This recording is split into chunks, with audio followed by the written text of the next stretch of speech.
রোজগারের মতো আজও খুন হয়েছে গুলশানের বিশিষ্ট ব্যবসায়ী রায়হান চৌধুরীর একমাত্র পুত্র মারা গেছে, যে ঢাকা বিশ্ববিদ্যালয়ের গবেষক বিভাগের ছাত্র ছিল।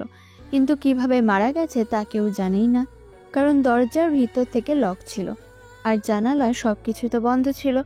এর আগেও একইভাবে 4 জন মারা গেল, আর তাদের খুন 3 দিন পর পর হচ্ছে। একটা কেস সলভ করার আগে খুনগুলো হচ্ছে, তা নিয়ে স্থানীয় থানার ওসি সহ সবাই অনেক টেনশনে আছে। উপরমহল কেসটা কড়াভাবে ইনভেস্টিগেশন করার নির্দেশ দিল। ইন্সপেক্টর বিল্লাল আহমেদ ডান হাত কোমরে গুজে বাম হাতে তার কর্মীদের এভিডেন্স খুঁজতে বলে নিজেও এদিক ওদিক তাকাতে লাগলো, কিন্তু কোনো প্রমাণও পেল না। ঘরের সবকিছু চেক করে লাশ দুটোর কাছে আসতেই বিল্লাল আরও থমকে গেল, কারণ লাশ দুটোর গায়ে কোনো আঘাতের চিহ্নই নাই। ইন্সপেক্টর বিল্লাল তার কর্মীদেরকে নিয়ে সোজায় চলে আসলো, আর সাথে লাশগুলোকেও। লাশগুলোর পোস্টমর্টম রিপোর্ট না আসা পর্যন্ত কিছুই বলতে পারছে না পুলিশ ইন্সপেক্টর বিল্লাল। লাশগুলোর পোস্টমর্টম রিপোর্ট দেখে ইন্সপেক্টর বিল্লাল ঘাবড়ে গেল, কারণ তাদের মৃত্যু এক ধরনের বিষাক্ত কেমিক্যালের কারণেই হয়েছে। কেমিক্যালটা পানীয় খাবারের সাথে মিশিয়ে দেওয়া হয়েছিল, আর তা খেয়েই দুজনেই মারা যায়। কিন্তু একটা প্রশ্ন ইন্সপেক্টর বিল্লালের মাথায় ঘুরছে, কে তাদের পানি বা পানীয় জাতীয় খাবারে বিষ মিশিয়েছিল? ওই আবুল, এদিকে আই। কাঁধে স্কুল ব্যাগ ঝুলিয়ে ভার্সিটিতে প্রবেশ করলো তামিম। পরনে তার একটা শার্ট এবং ঢিলেঢালা একটা প্যান্ট, আর পায়ে স্যান্ডেল। মাথার উস্কো খুস্কো চুলে তেল মাখানো, বলতে গেলে একদম খ্যাত টাইপের, যে কেউ দেখলেই আবুল বলবে। ভার্সিটি প্রবেশ করে কিছু দূর এগোতেই তামিম খেয়াল করলো গাছের নিচে কিছু ছেলেরা গোল করে বসে আছে, আর তাদের কয়েকজনের হাতে হকি স্টিক আর সিগারেট। বড়লোকের বিগড়ে যাওয়া সন্তান বললেই চলে। ছেলেগুলো থেকে দূরে দূরে থাকতে হবে সবসময়, কারণ তামিম এখানে কোনো সমস্যা করতে চায় না। তাই তামিম তাদের এড়িয়ে যেতে চাইলে তাদের একজন তামিমকে ডাকে। ওই আবুল, এদিকে আই। তামিম তাদের কথা কোনো সাড়া না দিয়ে ক্লাসের দিকে এগোতে লাগলো। ওই আবুল। এইবারেও তামিমের কোনো রেসপন্স না পেয়ে সোজা এসে তামিমের পথ আটকায় দুটো ছেলে। ভাইয়া পদ আটকেছেন কেন? তো কতবার ডাকলাম, তুই আসলি না কেন? আমাকে ডাকছিলেন কই, শুনিনি তো। তোকে আবুল বলে কয়বার ডাকলাম, আর তুই আসলি না কেন?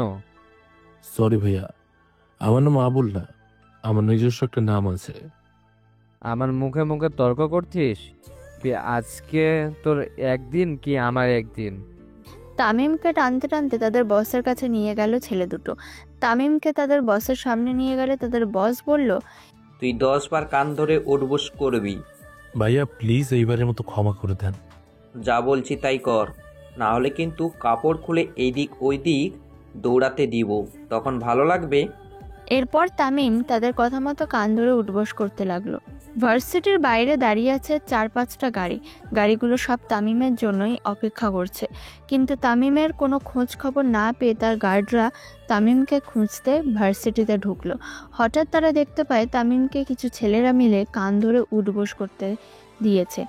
গার্ডসরা সবাই তামিমের দিকে এগিয়ে আসতে চাইলে তামিম তাদের দেখতে পেয়ে ইশারায় না করে দেয়। গার্ডসরা সবাই ওখানেই দাঁড়িয়ে পড়ে, আবার গাড়িতে উঠে পড়ে। তামিমকে ছেড়ে দিলে তামিম প্রিন্সিপালের রুমের উদ্দেশ্যে রওনা দেয়। প্রিন্সিপালের রুমের বাইরে দাঁড়িয়ে তামিম বলল, আসতে পারি স্যার? আসো। তোমার নাম? আমার নাম তামিম। হো, তার মানে তোমার জন্য এমপি সুপারিশ করেছিল? আমার জন্যই। কিন্তু একটা জিনিস বুঝছি না, তোমার মতন একটা খ্যাত গাইয়ার জন্য এমপি কেন সুপারিশ করবে? জানি না স্যার, আপনি এই ব্যাপারে স্বাক্ষর করে দিলে আমি এখন যেতে পারি। ওকে, দাও। প্রিন্সিপাল থেকে সাইন নিয়েই তামিম চলে আসলো। ভার্সিটি থেকে বাড়িতে আসতেই অনেক আশ্চর্য হয়ে গেল সাইমা, কারণ আজ বাড়িটা অনেক সুন্দর করে সাজানো হয়েছে, কিন্তু কেন এত আয়োজন তা সাইমার অজানা। দেখে মনে হচ্ছে এখানে কোনো বিয়ে হবে। সাইমা কাঁধ থেকে ব্যাগটা রেখে সোজা তার মায়ের কাছে চলে গেল আর বলল, মা, এসব কি হচ্ছে? তুই কিসের কথা বলছিস? বাড়ি এত সাজানো মানে কি? হঠাৎ গাড়ির হর্নের আওয়াজে সাইমা জানালা দিয়ে বাইরে উঁকি মারল। সাইমা খেয়াল করলো 5টা গাড়ি একসাথে তাদের বাড়ির সামনে এসে দাঁড়ালো, আর পিছনের গাড়ি থেকে কিছু বডিগার্ড বের হয়ে সামনের গাড়িটা খুলে দিল, আর তার থেকে সাদা কোট, সাদা প্যান্ট আর গলায় টাই পরা এবং কালো কেস পরে বেরিয়ে আসলো 25 থেকে 26 বছরের এক যুবক। ছেলেটাকে যে মেয়ে একবার দেখবে সে মেয়ে নিশ্চিত প্রেমে পড়ে যাবে। তামিম ভার্সিটি থেকে সোজা বের হয়ে নিজের গাড়িতে করে স্থানীয় এলাকার এমপি মিস্টার আনোয়ার সাহেবের বাড়িতে আসলো। সাইমা এতক্ষণে বুঝতে পারলো এত সব আয়োজন সব এই ছেলেটার জন্য। কিন্তু কে এই ছেলেটা? মিস্টার আনোয়ার সাহেব অর্থাৎ এমপি ছেলেটিকে গাড়ি থেকে বেরিয়ে আসতে দেখে এগিয়ে গেল। তাহলে তুমিই তামিম? স্যার, আমি তামিম। আচ্ছা, ভেতরে আসো। জি স্যার। সাইমা ছেলেটাকে দেখে কিছু বলতে যাবে তার আগে মিস্টার আনোয়ার সাহেব বলল, সাইমা, তোমার রুমটা তাড়াতাড়ি খালি করো। সাইমা তার রুমটা খালি করার কথা শুনে তার বাবার দিকে অবাক চোখে তাকায়। মিস্টার আনোয়ার সাহেব তা উপেক্ষা করে আবারও বলল, সাইমা, বাড়িতে তোমার রুমটা সবচেয়ে সুন্দর এবং গোছালো, তাই আমি ঠিক করেছি তোমার রুমেই তামিম থাকবে। বাবা, তাই বলে আমার রুমটা? সাইমা, বেশি কথা না বলে যা বলছি তাই করো। তাড়াতাড়ি গিয়ে রুমটা খালি করো। সাইমা রাগান্বিত হয়ে রুমে চলে গেল আর তামিমকে মনে মনে গালি দিতে লাগলো। কত বড় সাহস কেউ যার জন্য এত খাতির যত্ন করছে। তামিম, বসো। জি স্যার। নাও, ঠান্ডা শরবত খাও। এতটা দূর জার্নি করে এসেছো। না স্যার, এসবের দরকার নেই, আমার একটু বিশ্রামের দরকার। ওকে, তুমি রুমে যাও। মিস্টার আনোয়ার সাহেব উপরের একটা রুম দেখিয়ে দিল। তামিম সিঁড়ি বেয়ে রুমের দিকে যেতে লাগলো। এদিকে সাইমা তখনও তামিমকে রাগে ফুসফুস করে বকা দিতে লাগলো। তামিম রুমে ঢুকে অবাক হয়ে গেল, কারণ রুমটা অনেক গোছালো আর চারদিক পুতুলে ঘেরা। ব্যালকনিতে ফুলের গাছ, মনে হচ্ছে অনেক যত্ন করে রুমটাকে। সাইমা রুমে ঢুকতে ঢুকতে বলল, আপনি আমার রুমে কেন? আমাকে এখানে থাকতে বলা হয়েছে, তাই আমি এখানে আসছি। আপনি নিশ্চয়ই সাইমা? আমি সাইমা। আপনার সাহস তো কম না, আপনি এসেই আমার রুমটা দখল করে নিলেন। তামিম সাইমার কথার উত্তরে মুচকি হেসে জানালার বাইরে তাকিয়ে ব্যস্ত শহরটাকে দেখতে লাগলো। শহরটায় সে অনেকদিন পর ফিরে এসেছে। চেনা মনে হলেও শহরটা তার এখনো অচেনাই রয়ে গেল। একটু পর সাইমা তার জিনিসপত্র নিয়ে চলে গেলে তামিম তোয়ালে নিয়ে গোসল করতে চলে গেল। রাতে খাবার টেবিলে বসে আছে মিস্টার আনোয়ার সাহেব, তার পাশে বসে আছে সাইমা। তামিম গিয়ে সাইমার সামনেই বসে পড়ল। এখানেও এই বাদরটার সামনে বসে আমাকে খাবার খেতে হবে? সাইমা মনে মনে বলতে লাগলো। গামছায় হাত মুছতে মুছতে আনোয়ার সাহেব বলল, তামিম, খাবার খেয়ে একটু আমার রুমে আসিও। তোমার সাথে আমার কিছু জরুরি কথা আছে। জি স্যার। মিস্টার আনোয়ার সাহেব তার রুমে চলে গেলেন। সাইমার মনে হলো তার পায়ে কেউ সুড়সুড়ি দিচ্ছে। সাইমা তামিমের দিকে তাকালে সুড়সুড়ি দেওয়া বন্ধ হয়ে যায়, কিন্তু তামিমকে দেখে মনে হচ্ছে সে কিছু করছে না। সাইমা আবারও খেতে মনোযোগ দিলে আবারও সুড়সুড়ি দিতে লাগলো। তামিম খাবার খেয়ে হাত মুছে আনোয়ার সাহেবের রুমের দিকে যেতে লাগলো। স্যার, আসতে পারি? আসো। আমার রুমে ঢুকতে অনুমতি কিসে? না স্যার, তবুও নেওয়া উচিত। তোমাকে যা বলার জন্য ডেকেছি। জি স্যার, বলেন। তুমি নিশ্চয়ই জানো গত 6 দিনের মধ্যে 4 জন খুন হয়েছে। এমনকি কে খুন করেছে পুলিশ তা কিছুই জানতে পারছে না। স্যার, এখানে আমাকে কি করতে হবে?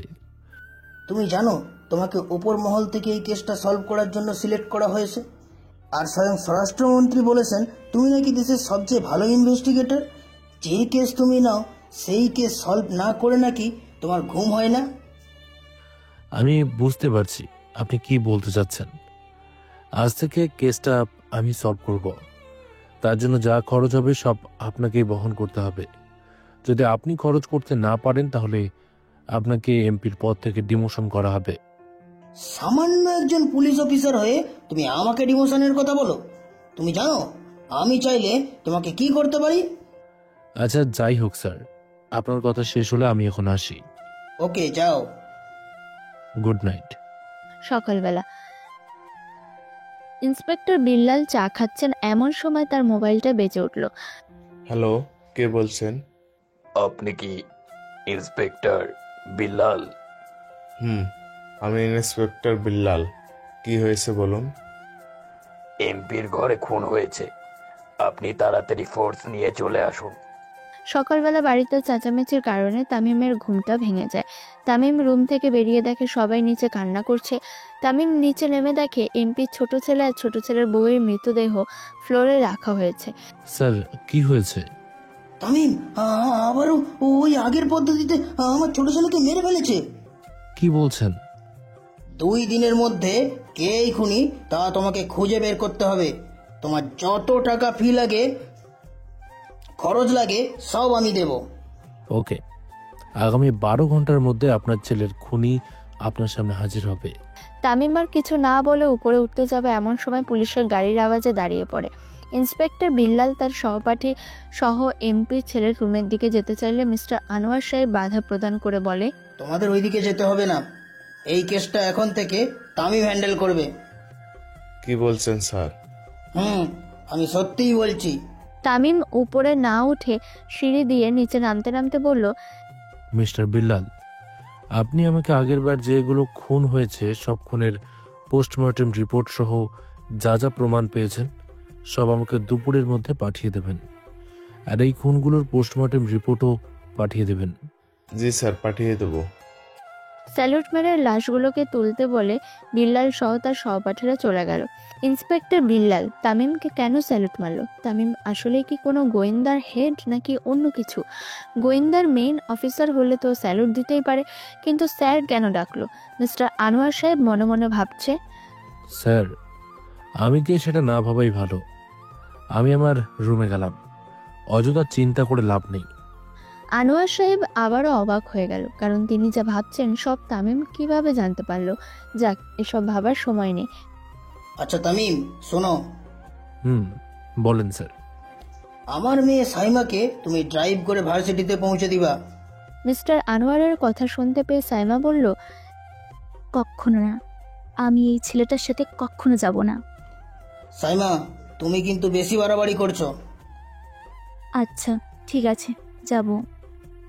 স্যার, তাহলে আমি রুমে যাচ্ছি, ম্যামকে রেডি হয়ে থাকতে বলেন। তামিম রুমে গিয়ে খাটে বসলো। এরপর তামিম পকেট থেকে মোবাইল বের করে কাকে যেন কল দিল। কাজ কত দূরে গিয়েছে? স্যার, কাজ অনেকটা এগিয়েছে। কলেজে যারা আপনাকে কান ধরিয়েছে তাদের মধ্যে 2 জন ড্রাগস পাচার করে। ওকে, ওদের উপর নজর রাখো, আর ওরা কোথায় কোথায় যায় সবকিছুর উপর নজর রাখো। Okay sir. এরপর তামিম ফোনটা কেটে দিয়ে একপাশে রেখে ফ্রেশ হয়ে রেডি হয়ে নিল। রেডি হয়ে নিচে এসে দেখে সাইমা রাগী চোখে তার দিকে তাকিয়ে আছে। তামিম সাইমাকে বলল, ম্যাম চলুন, আমি রেডি। তামিমের কথা শুনে সাইমা বাড়ি থেকে বেরিয়ে গেল। সাইমার পিছু পিছু বেরিয়ে এলো। তারপর পার্কিং থেকে তার গাড়িটা বের করে সাইমার সামনে দাঁড় করিয়ে গাড়ির ভিতরে বসতে ইশারা করলো।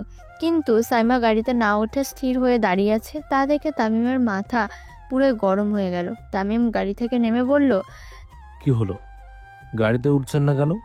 গাড়ির দরজা কি আমার বাবা এসে খুলে দেবে? আপনি নিজেই খুলে গাড়িতে বসেন। তামিমের কথা শুনে সাইমা তামিমের গালে ঠাস করে লাগিয়ে দিল। তামিম চুপচাপ দাঁড়িয়ে রইল।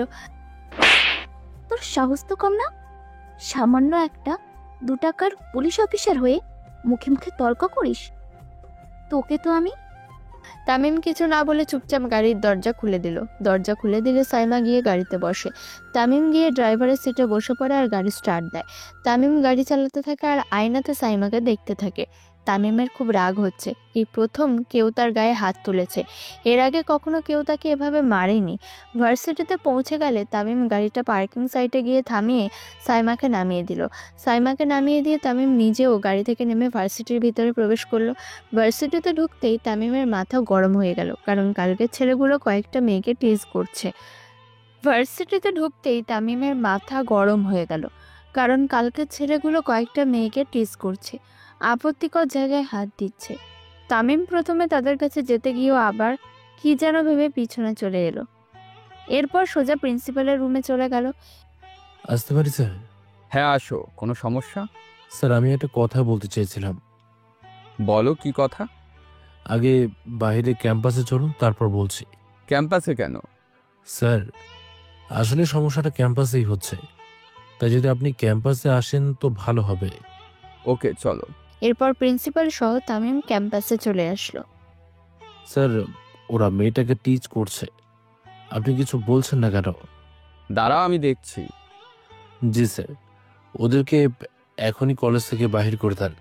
কলেজ থেকে কাকে বাহির করব আর কাকে না করব সেটা আমার ব্যাপার, তুমি ক্লাসে যাও। জি স্যার।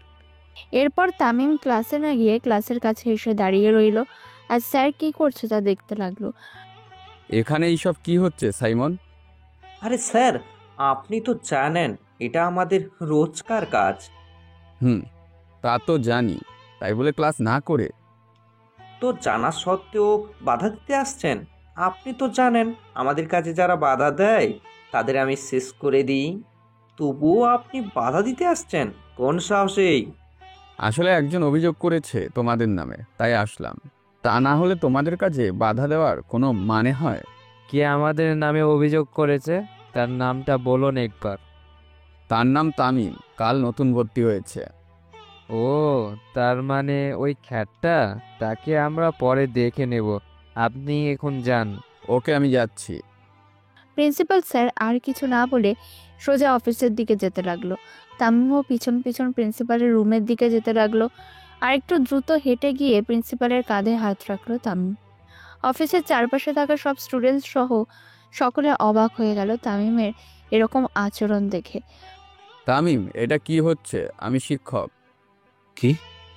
আপনি আমার শিক্ষক? আমি তোমার শিক্ষক, আর শিক্ষকের কাঁধে হাত রেখে কত বড় বেয়াদবি করেছো তা তুমি জানো? আচ্ছা স্যার, আপনি এখন আমাকে কি করবেন? তোমাকে আমি কলেজ থেকে বের করে দেব। তার আগে ওদের বের করে দেখান। আমি কাকে বাহির করব না করব সেটা আমার সম্পূর্ণ ব্যক্তিগত ব্যাপার। আর আমিও কার কাঁধে হাত রাখবো না রাখবো সেটা সম্পূর্ণ আমার ব্যাপার। কথাটা বলতেই কোথা থেকে যেন সাইমা এসে তামিমের গালে ঠাস করে থাপ্পড় লাগিয়ে দিল আর বলল, তোর মা বাবা কি তোকে কোনো শিক্ষাই দেয়নি শিক্ষকের সাথে কিভাবে কথা বলতে হয়? মিস সাইমা, আপনি কিন্তু অনেক বড় ভুল করে ফেলেছেন। পরবর্তীতে কিন্তু এর জন্য আপনাকে পস্তাতে হবে। সামান্য ড্রাইভার হয়ে তুই আমাকে শেখাবি কোনটা ভুল আর কোনটা সঠিক? তুই এক্ষুনি আমার চোখের সামনে থেকে সরে যা। তামিম আর কিছু না বলে সেখান থেকে যেখানে গাড়ি পার্কিং করেছিল সেখানে চলে আসলো।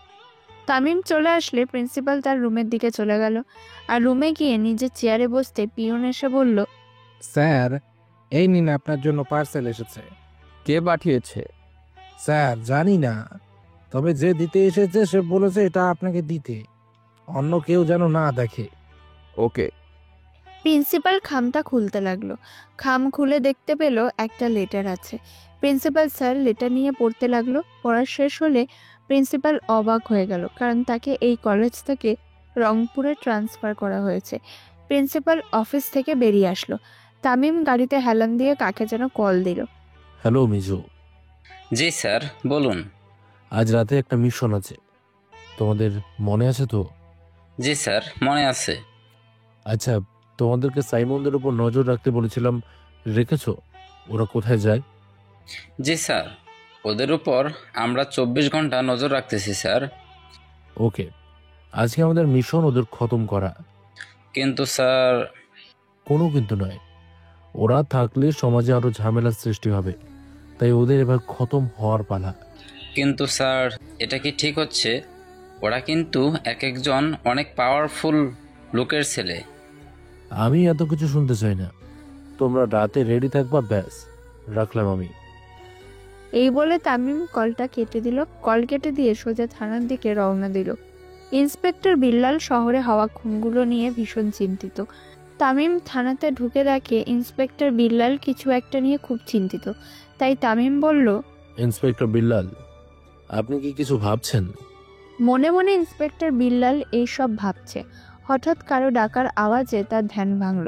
মাথা উপরে তুলতেই বিল্লাল অবাক হয়ে গেল, কারণ তার সামনে স্বয়ং তামিম দাঁড়িয়ে আছে। স্যার, আপনি হঠাৎ এখানে? আসতেই হলো। স্যার, আমাকে ডাকলেই তো হতো। আচ্ছা, পোস্টমর্টম রিপোর্টগুলো দাও, দেরি হয়ে যাচ্ছে। জি স্যার। হাবিলদার, রিপোর্টগুলো আনো। তামিম রিপোর্টগুলো নিয়ে দেখতে লাগলো।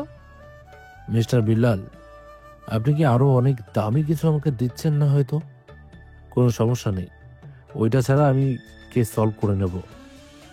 এই রে, স্যার কিভাবে বুঝলো আমার কাছে আগের খুন হয়েছে? ওই জায়গায় একটা কাগজ আছে, ওইটা তো আমি হাবিলদারকেও বলি নাই। মনে মনে ভাবছে। না স্যার, মানে স্যার। আচ্ছা, আজ আসি তাহলে মিস্টার বিল্লাল, পরবর্তীতে আবার কোনো এক মিশনে দেখা হবে।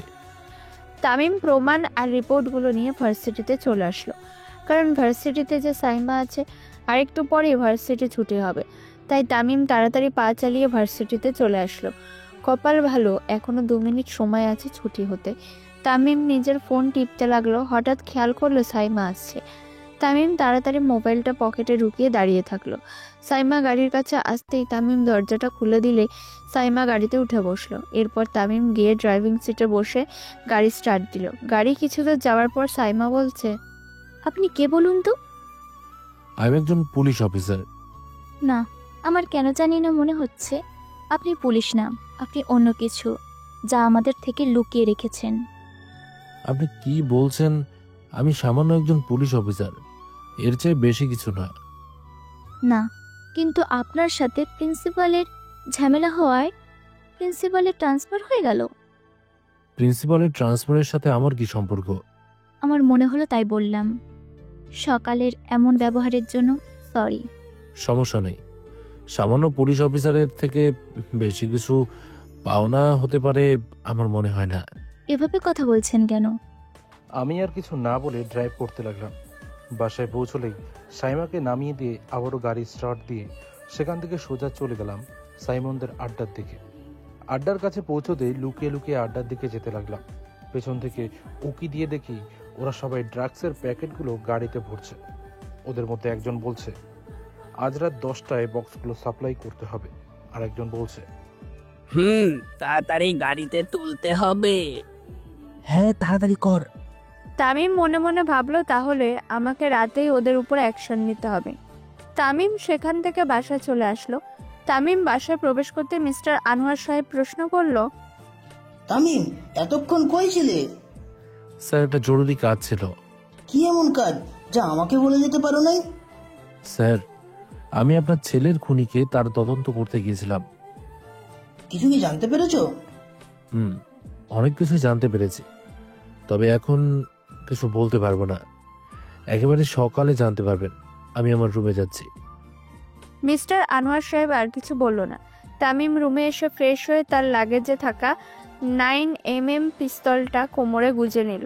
এরপর মিজুকে কল দিল। কল রিসিভ করতে তামিম বলল, মিজু, তোমরা রেডি তো? জি স্যার, আমরা রেডি।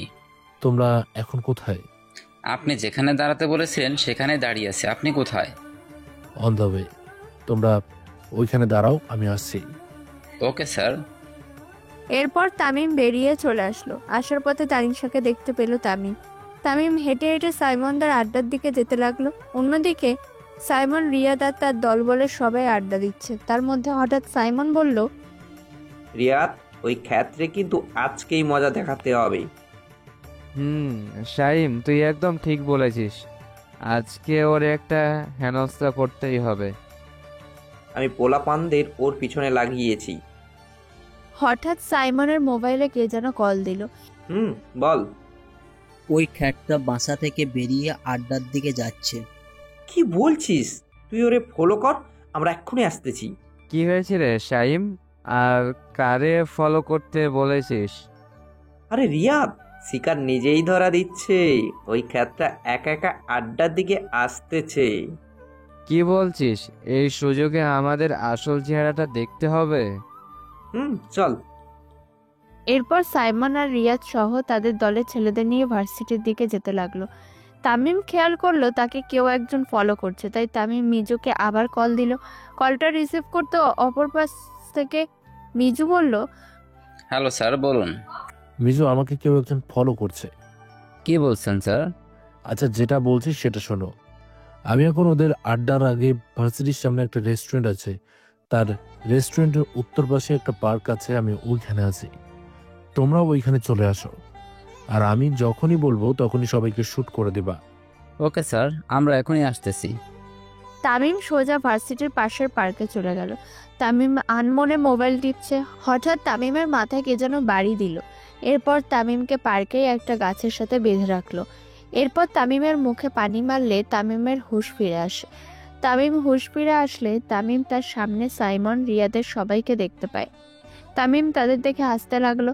তামিমকে হাসতে দেখে সবাই অবাক হয়ে গেল। এরপর তামিম কাউন্ট করতে লাগলো 1। সবাই অবাক হয়ে তামিমের দিকে তাকিয়ে রইল। 2, 3। কাউন্ট শেষ করার সাথে সাথে 6টা গুলির আওয়াজ হলো আর 6টা লাশ পড়ে গেল পার্কের মাটিতে।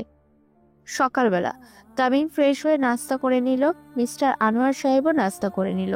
এরপর তামিম মিস্টার আনোয়ার সাহেবকে বলল, স্যার, আপনি কি আপনার ছেলের খুনি কে তা জানতে চান?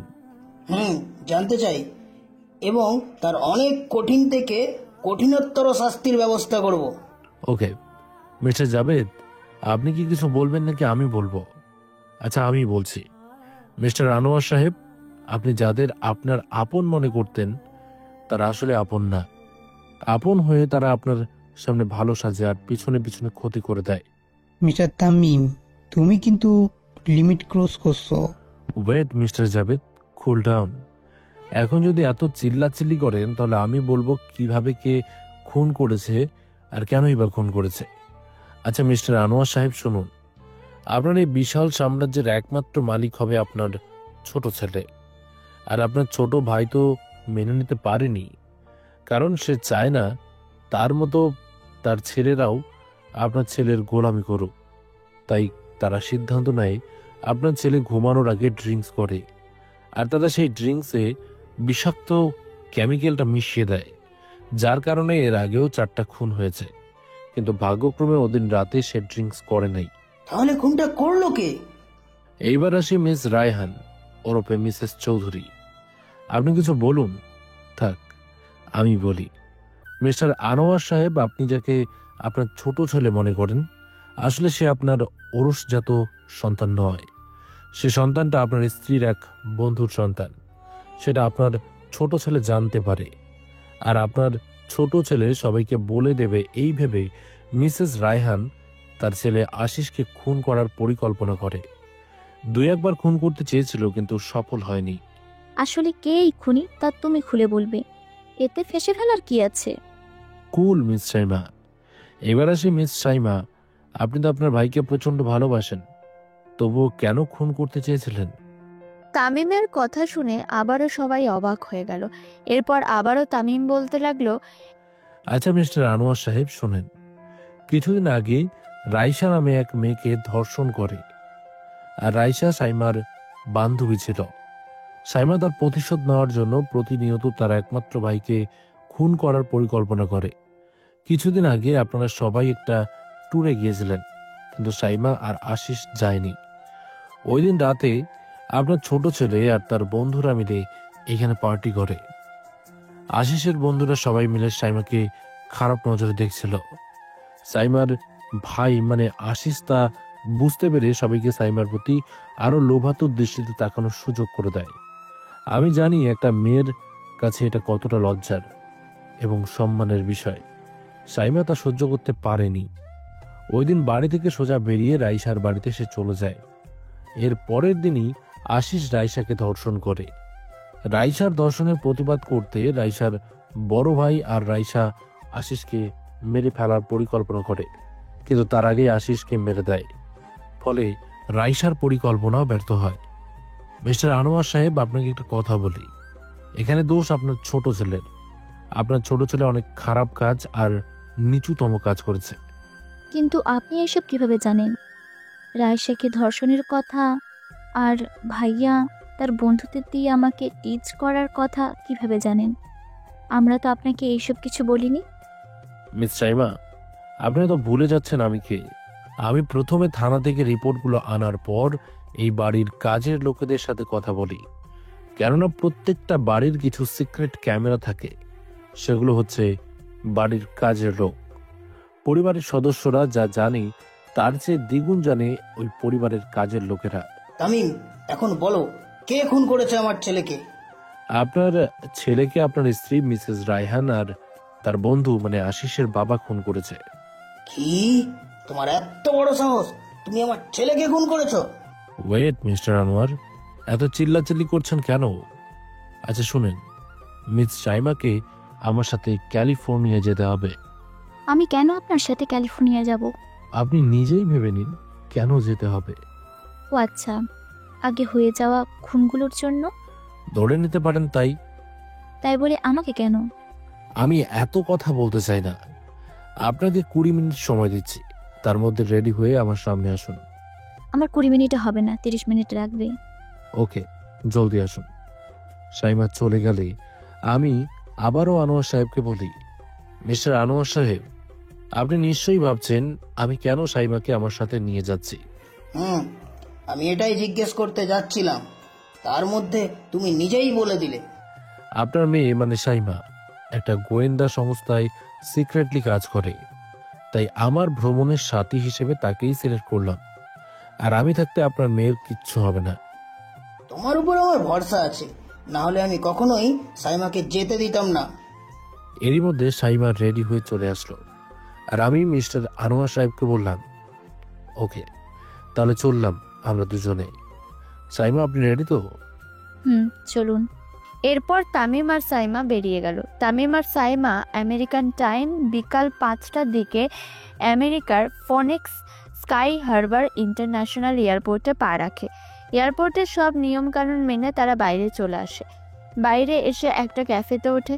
তামিম তার মানিব্যাগ থেকে একটা কার্ড বের করে ড্রাইভারকে দেয়। এরপর ড্রাইভার চুপচাপ ড্রাইভিং করতে থাকে। সাইমা গাড়ির জানলা দিয়ে বাইরের দিকে চেয়ে আছে। সাইমা হয়তো প্রথম আমেরিকায় আসলো। তামিম এক নজরে মোবাইল টেপাটিপি করছে। তা দেখে সাইমার খুব রাগ উঠতে লাগলো। হঠাৎ একটা বড় দালানের সামনে ক্যাফেটা থামলো। সাইমা দালানের সামনে সাইনবোর্ডের দিকে তাকিয়ে অবাক হয়ে গেল, কারণ সাইনবোর্ডে লেখা Tamim Chinese food house and restaurant. সাইনবোর্ডে তামিমের নাম দেখে সাইমা বলল, এটা কি আপনার? সাইমার কথা শুনে তামিম দাঁড়িয়ে গেল। কি হলো, দাঁড়িয়ে গেলেন কেন? এটা তো আমারই, কিন্তু ওনাকে জানতে দেওয়া যাবে না, কিছু একটা ভাবতে হবে। না, এটা আমার হতে যাবে কেন? আমি কি অত বড় বিজনেসম্যান নাকি যে আমেরিকায় আমার ফুড হাউস থাকবে?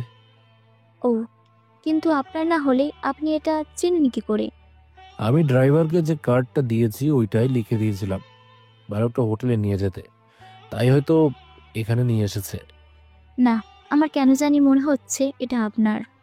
এত কথা না বলে ভিতরে চলুন, রুম বুক করতে হবে। ওকে। আর শুনেন, আপনি একটা কথাও বলবেন না, যা বলার আমি বলবো। ওকে। তামিম ভিতরে ঢুকতে যাবে, ঠিক সেই সময় সিকিউরিটি গার্ড দরজা টেনে দিয়ে স্যালুট দিতে যাবে। তামিম চোখের ইশারায় না করে দিল। তামিম ক্যাশ কাউন্টারে গিয়ে দুটো রুমের কার্ড নিল। কার্ডের একটা সাইমাকে দিয়ে তামিম বলল, এই নিন, এখন রুমে গিয়ে সোজা ফ্রেশ হয়ে নিন। ওকে। এটা কত তলার কত নম্বর রুমের চাবি? এটা 27 তলার 21 নম্বর রুমের। দেখছেন না 2721 লেখা আছে? কি 27 তলা? আমরা কিভাবে উঠবো এত উপরে? ওই যে সামনে লিফট দেখছেন, ওইটা দিয়েই উপরে উঠবেন। যান, আমি সিঁড়ি দিয়ে যাচ্ছি। সাইমা অবাক হয়ে বলল, কি, আপনি সিঁড়ি দিয়ে উঠবেন? আমার রুম দোতলায়, তাই হেঁটেই যেতে পারবো, বুঝলেন? ওকে। ওকে, এত কথা না বলে যান গিয়ে। তামিম আর কিছু না বলে সিঁড়ি বেয়ে দ্বিতীয় তলায় উঠে গেল। তার রুমে ঢুকে সে মিজুকে কল দিল। কল রিসিভ করতে মিজু বলল, স্যার, ওরা এখানে ক্যালোগ্রাফিয়ান ডেথ ন্যাশনাল ভ্যালি পার্কে আছে। আমার সোর্স অনুযায়ী ওরা মোট 6 জনের মতো আছে। ওকে, আমার এতটুকুতেই যথেষ্ট। তুমি সবসময় ওদের উপর নজর রাখো। আমি আজ একটু বিশ্রাম নেব, কালকেই ওদের ধরতে যাব। ওকে স্যার, আপনি তাহলে এখন বিশ্রাম নিন। আচ্ছা, তাহলে এখন রাখছি। স্যার শুনেন, একটা কথা বলার ছিল। বলো, কি বলবা? স্যার, শুনলাম আপনার সাথে নাকি সাইমা ম্যামকেও নিয়ে গেছেন। সাইমাকে দিয়েই আমার কাজ অনেক দূরে এগোবে। আচ্ছা স্যার, রাখলাম।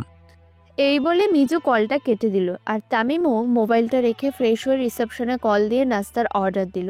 একটু পর তামিমের দরজা কড়া নাড়ল ওয়েটার। তামিম গিয়ে দরজা খুলে দিল। ওয়েটার ভিতরে ঢুকে নাস্তা টেবিলে সাজিয়ে দিল। তামিম নাস্তা করে রুম থেকে বেরিয়ে লিফট দিয়ে সাইমার রুমের সামনে গিয়ে কড়া নাড়ল। 2-3 বার কড়া নাড়লেও দরজা কেউ খুলে না। তাই তামিম এবার আরেকটা ডুপ্লিকেট চাবি দিয়ে দরজা খুলে ভিতরে ঢুকলো। ভিতরে ঢুকে এদিক ওদিক দেখতে লাগলো, কিন্তু কোথাও সাইমাকে দেখতে পেল না।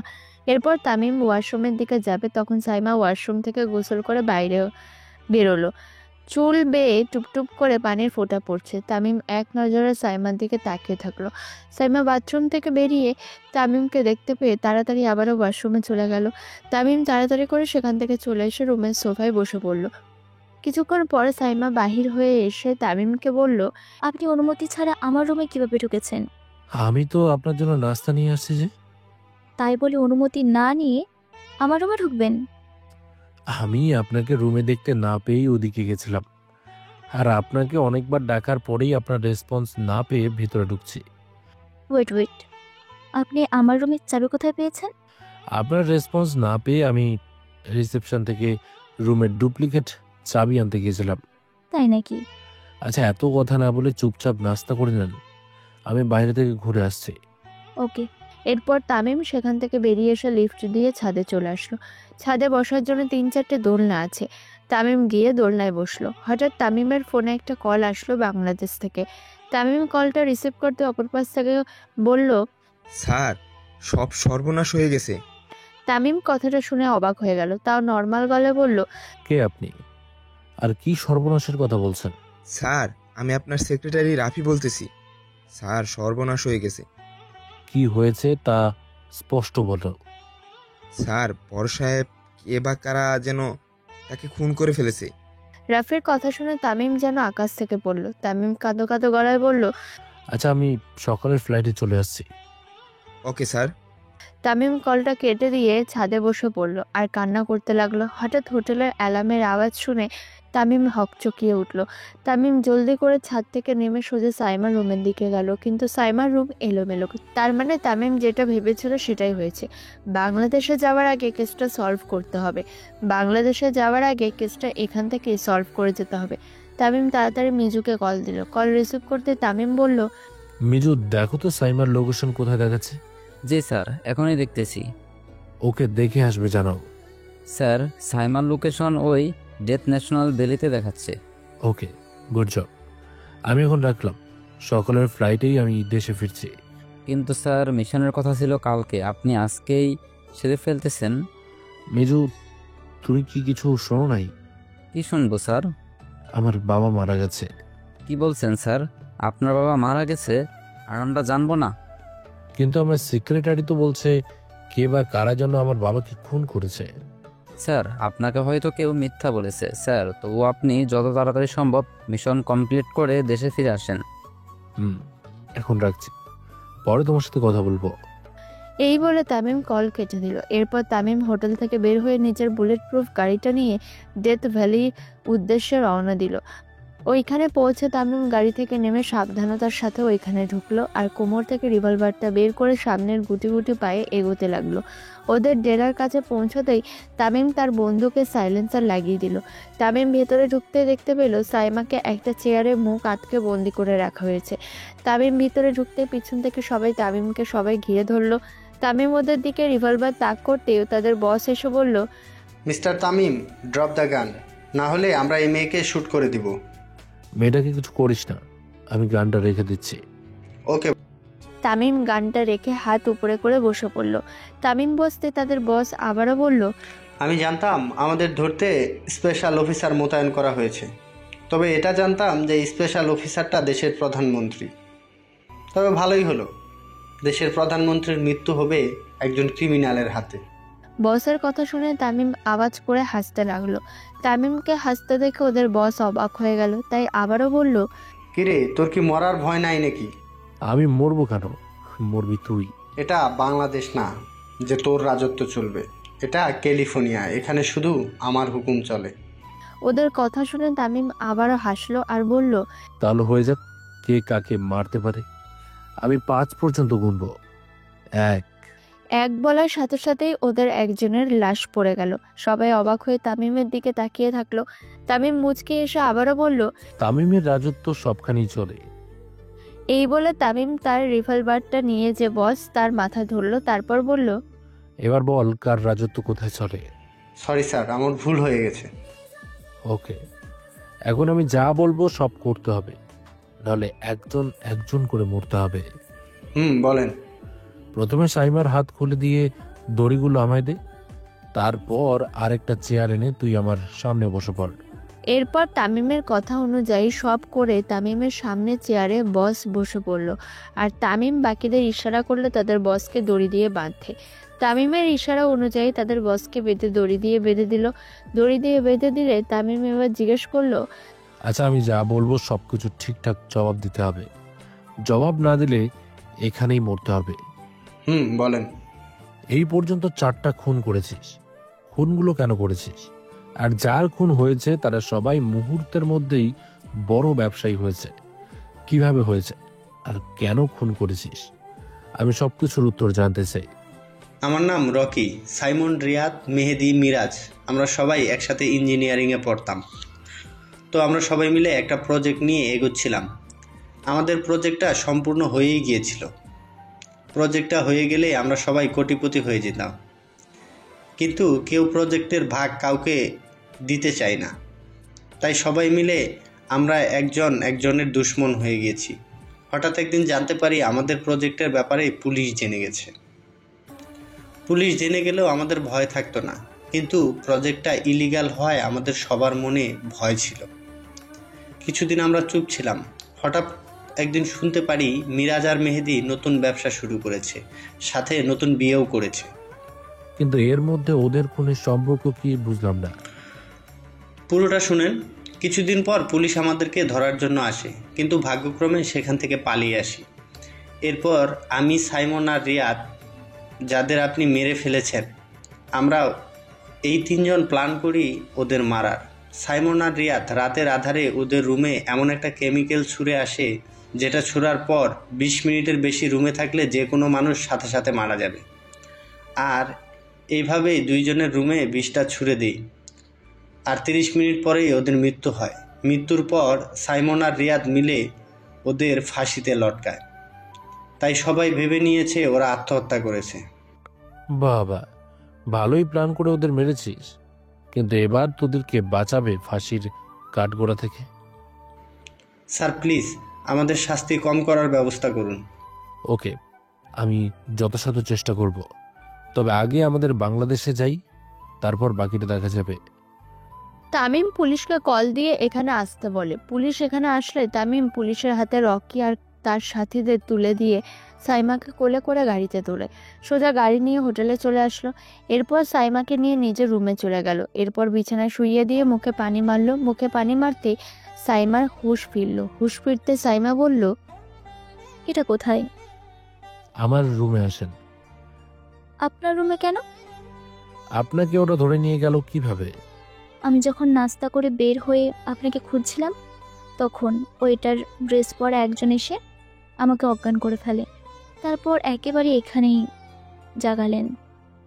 ও আচ্ছা, ওকে, ব্যাগ গুছিয়ে রাখেন, আমরা সকালের নাস্তা করে দেশে ফিরব। আজকেই আসলাম, আবার আজকেই? হ্যাঁ, বাংলাদেশে নাকি কি সমস্যা হয়েছে আবারও। আচ্ছা। এবার এইখানে ঘুমিয়ে পড়ুন। আমি আপনার রুম থেকে আপনার জিনিসপত্র নিয়ে আসছি, আর আমি ব্যতীত অন্য কাউকে রুমের দরজা খুলে দেবেন না। আচ্ছা, এখন কয়টা বাজে? এখন প্রায় রাত 1টা বাজে। চুপচাপ ঘুমান।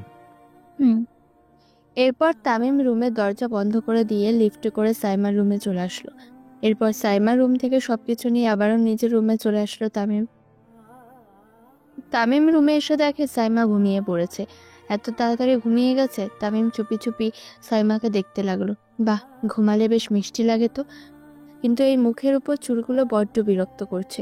এগুলো সরিয়ে দিলে আরো সুন্দর লাগবে। তামিম সাইমার মুখের উপর থেকে চুলগুলো সরিয়ে দিয়ে অপর রুমে চলে গেল। এই হোটেলের এটাই একমাত্র রুম যেখানে 2টো বেডরুম আছে। তামিম অপরটায় গিয়ে শুয়ে পড়ল। সকালবেলা তামিম আর সাইমা নাস্তা করে সোজা এয়ারপোর্টে চলে আসলো। সব নিয়মকানুন মেনে দুজনেই প্লেনে বসে পড়লো। যথাসময় প্লেন ছেড়ে তার গন্তব্যের দিকে রওনা দিল। দুপুর 1:30টায় তামিম আর সাইমা বাংলাদেশে ল্যান্ড করলো। তামিম এয়ারপোর্ট থেকে বেরিয়ে ইন্সপেক্টর বিল্লালকে কল দিয়ে এয়ারপোর্টে আসতে বলল। তামিম বাইরে এসে দেখে বিল্লাল গাড়ি নিয়ে বাইরে দাঁড়িয়ে আছে। সাইমাও তামিমের পিছু পিছু এয়ারপোর্টের বাইরে আসলো। সাইমা এয়ারপোর্টের বাইরে আসলে তামিম সাইমাকে বলে, মিস সাইমা, আপনি ওনার সাথে চলে যান। ওকে। মিস্টার বেলাল, আপনি ওনাকে ঠিক মতো ওনার বাড়িতে পৌঁছে দেবেন। আবারও দেখা হবে। মিস সাইমা, আপনার সাথে ট্রিপে বেশ ভালো লাগছে। এই যে এটা রাখুন, সময় করে চলে আসবেন। এই বলে তামিম সাইমার থেকে বিদায় নিয়ে তার বাসার দিকে রওনা দিল। বাসা পৌঁছাতে তার মা এসে তামিমকে জড়িয়ে ধরলো। তারপর মা বলল, কেমন আছিস বাবা? আমি ভালো আছি মা, তুমি কেমন আছো? আর বাবা কোথায়? বাবাকে দেখছি না যে। আমি ভালো আছি, তোর বাবা ওনার রুমেই আছেন, গিয়ে দেখা করে আয়। আচ্ছা মা। এরপর তামিম সেখান থেকে তার বাবার রুমে এসে দরজা কড়া নাড়ল। তার বাবা তাকে ভিতরে ঢোকার অনুমতি দিলে সে ভিতরে ঢুকে তার বাবার সামনে দাঁড়ালো। কেমন আছিস বাবা? আমি ভালো আছি বাবা। তুমি কেমন আছো বাবা? আমিও ভালো আছি, তবে আজ তোকে আমার একটা কথা রাখতেই হবে। আচ্ছা বলো বাবা। আমি বলতে চাচ্ছিলাম। বাকিটুকু আর বলতে পারলো না। তার আগেই তামিমের ফোন আসলো। তামিম ফোনটা রিসিভ করার জন্য একটু আড়ালে আসলো। তামিম ফোনটা রিসিভ করতে অপর পাশ থেকে বলল, স্যার একটা কেস আছে। আবার কি সমস্যা? স্যার দেশে বড় বড় 3টা ব্যাংক থেকে টাকা রাতারাতি উধাও হয়ে গেছে, মোট 782 বিলিয়ন ডলারের বেশি, কিন্তু ব্যাংকের ম্যানেজারের কোনো খবর নাই। ওকে, বিষয়টা নিয়ে তোমার সাথে আমি কালকে আলোচনা করব, এখন রাখছি। আচ্ছা স্যার। তামিম কলটা কেটে দিয়ে আবারও তার বাবার সামনে এসে দাঁড়ালো আর বলল, বাবা তুমি কি যেন বলতে চেয়েছিলে? আমি বলতে চাইলাম যে আমার তো বয়স হয়েছে, তাই ভাবলাম আমার মন্ত্রিত্ব তোর হাতে সঁপে দিতে।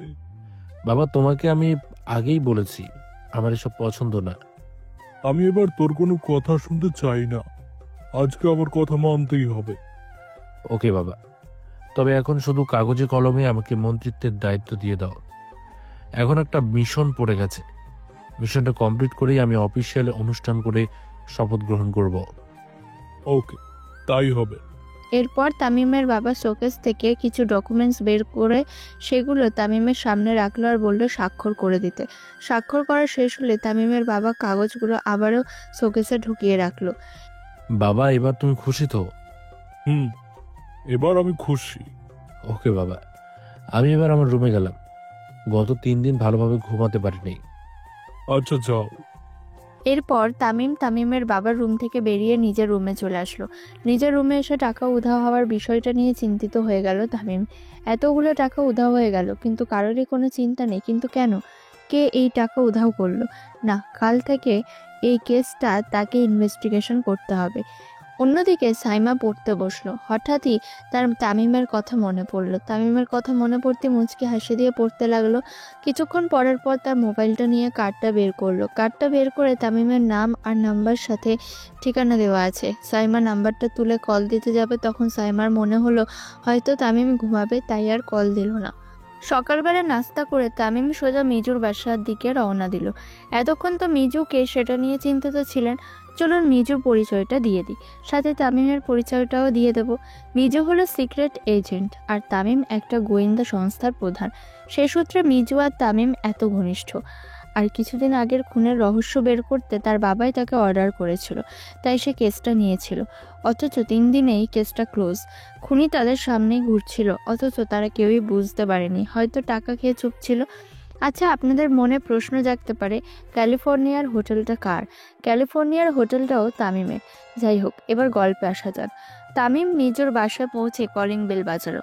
প্রথমবারে খুলে না দিলে দ্বিতীয়বার আবার কলিং বেল দিতে যাবে, তখনই মিজু এসে দরজা খুলে দিল। মিজু তামিমকে দেখে বলল, আরে স্যার, আপনি এত সকালে? আসতেই হলো। স্যার আমাকে বলতেন আমি চলে আসতাম। আচ্ছা, কালকে যে কেসটার কথা বলছিলা ওইটার ব্যাপারে কথা বলতে আসছি। স্যার আসুন। এরপর মিজু আর তামিম একটা রুমের সামনে গেল, যে রুমটা অপটিক্যাল ফাইবার দ্বারা ঘেরা। এটি ভেদ করে কোনো বুলেট ভিতরে যেতে পারবে না, আর রুমটার দেওয়াল ভাঙাও এত সহজ না। এরপর দুজনের রুমের দরজার সামনে দাঁড়িয়ে তামিম প্রথমে ফিঙ্গার দেয়, এরপর চোখের রেটিনা স্ক্যান দেওয়ার পর ভয়েসে বলল, হে সেল ওপেন। সাথে সাথে এই রুমের দরজাটা খুলে গেল। দরজাটা খুলতেই তামিম আর মিজু দুজনেই রুমে ঢুকলো, আর সাথে সাথেই ক্লোজ সেল ডোর বলে দরজাটা আবার বন্ধ হয়ে গেল। রুমের ভিতরের দিকটা নিউক্লিয়ার কম্বিনেশন দ্বারা সমৃদ্ধ, তাই এটাতে কেউ অতি সহজে ঢুকতে পারে না। তামিম রুমের একটা চেয়ারে গিয়ে বসলো, অপর পাশে মিজু গিয়ে কম্পিউটারের সামনে গিয়ে বসলো। আর তামিম মিজুকে বলল, মিজু, টাকা উধাও হয়েছে কখন? স্যার টাকা উধাও হয়ে গেছে কালকে। ওকে, যে ব্যাংকগুলোর টাকা উধাও হয়েছে সবগুলোর ট্রানজ্যাকশন চেক করে আমাকে জানাও। স্যার এখানে জনতা ব্যাংক থেকে 1500 কোটি টাকা করে 10টা অ্যাকাউন্টে মোট প্রায় 350 কোটি টাকা ট্রান্সফার হয়েছে।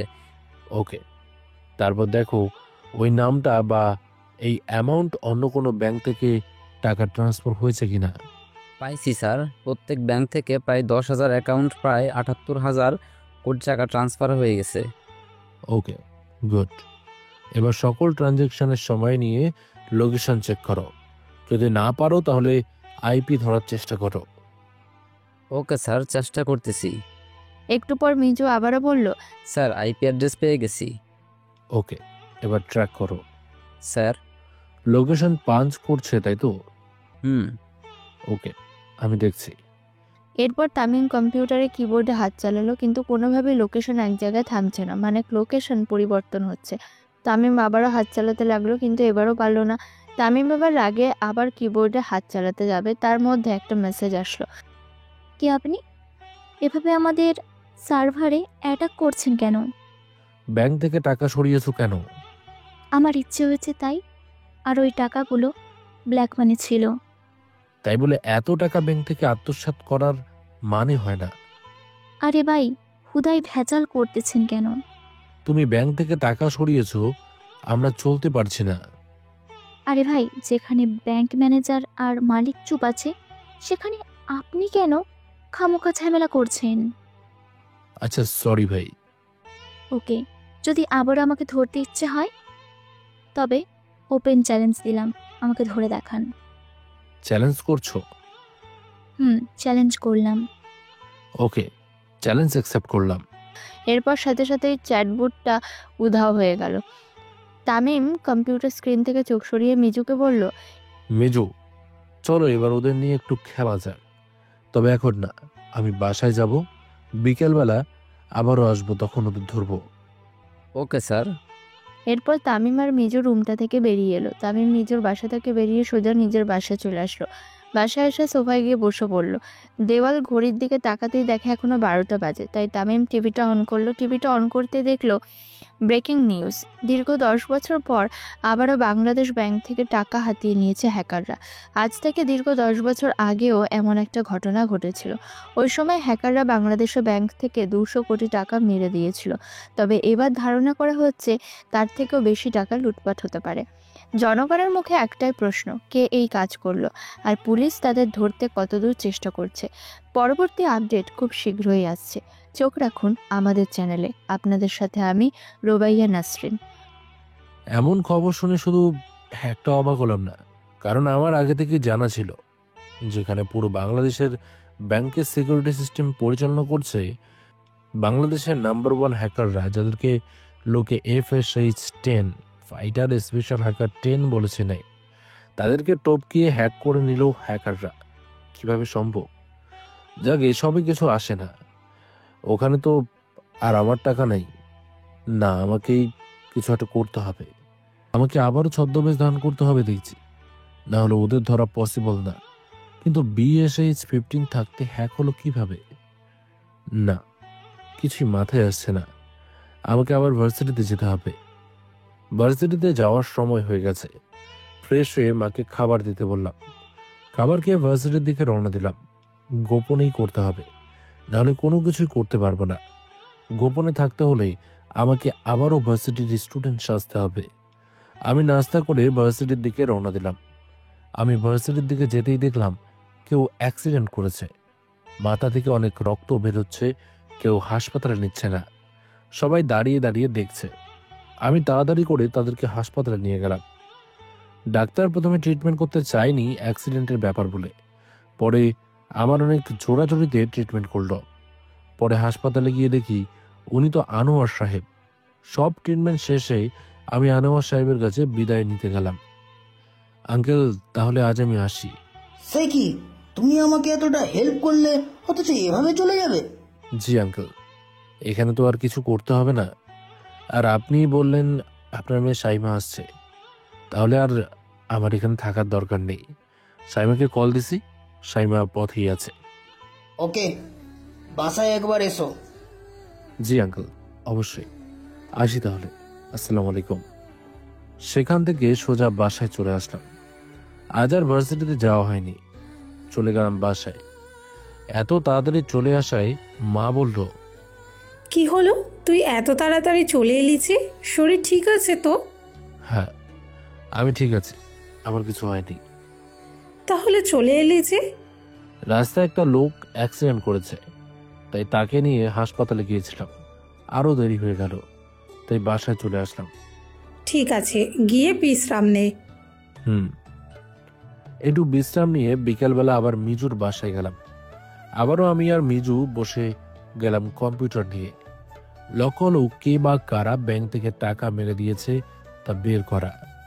নিজের কম্পিউটার ওপেন করলো, ঢুকে গেল ডার্ক ওয়েবসাইটে। কিছু সময় বিচরণ করার পর তেমন কাউকে পায়নি। তবে এভাবে বসে থাকলে তো হবে না, কিছু তো একটা করতেই হবে। আমার দেশের মানুষের টাকা মেরে দেবে, আমি চুপ করে বসে থাকবো? তা তো হয় না। আরো কিছু সময় ধরে কম্পিউটার চালাতে লাগলাম। এমনভাবে কিবোর্ড চাপ দিচ্ছি যেন পুরো হাতটাই মেশিন। অনেকক্ষণ কম্পিউটার চালিয়ে একটা জিনিস চোখে পড়ল, যেটার মাধ্যমে এই হ্যাকারকে ধরা যেতে পারে। কিন্তু যে ফাইলে তথ্যটা ছিল সেটা ওপেন করতেই ডিলিট হয়ে গেল। কিছু বুঝতে পারি না। আর কিছু না ভেবে কম্পিউটার ছেড়ে উঠে গেলাম। মিজুকে বললাম। মিজু আবারও প্রমাণটা হাতছাড়া হয়ে গেল।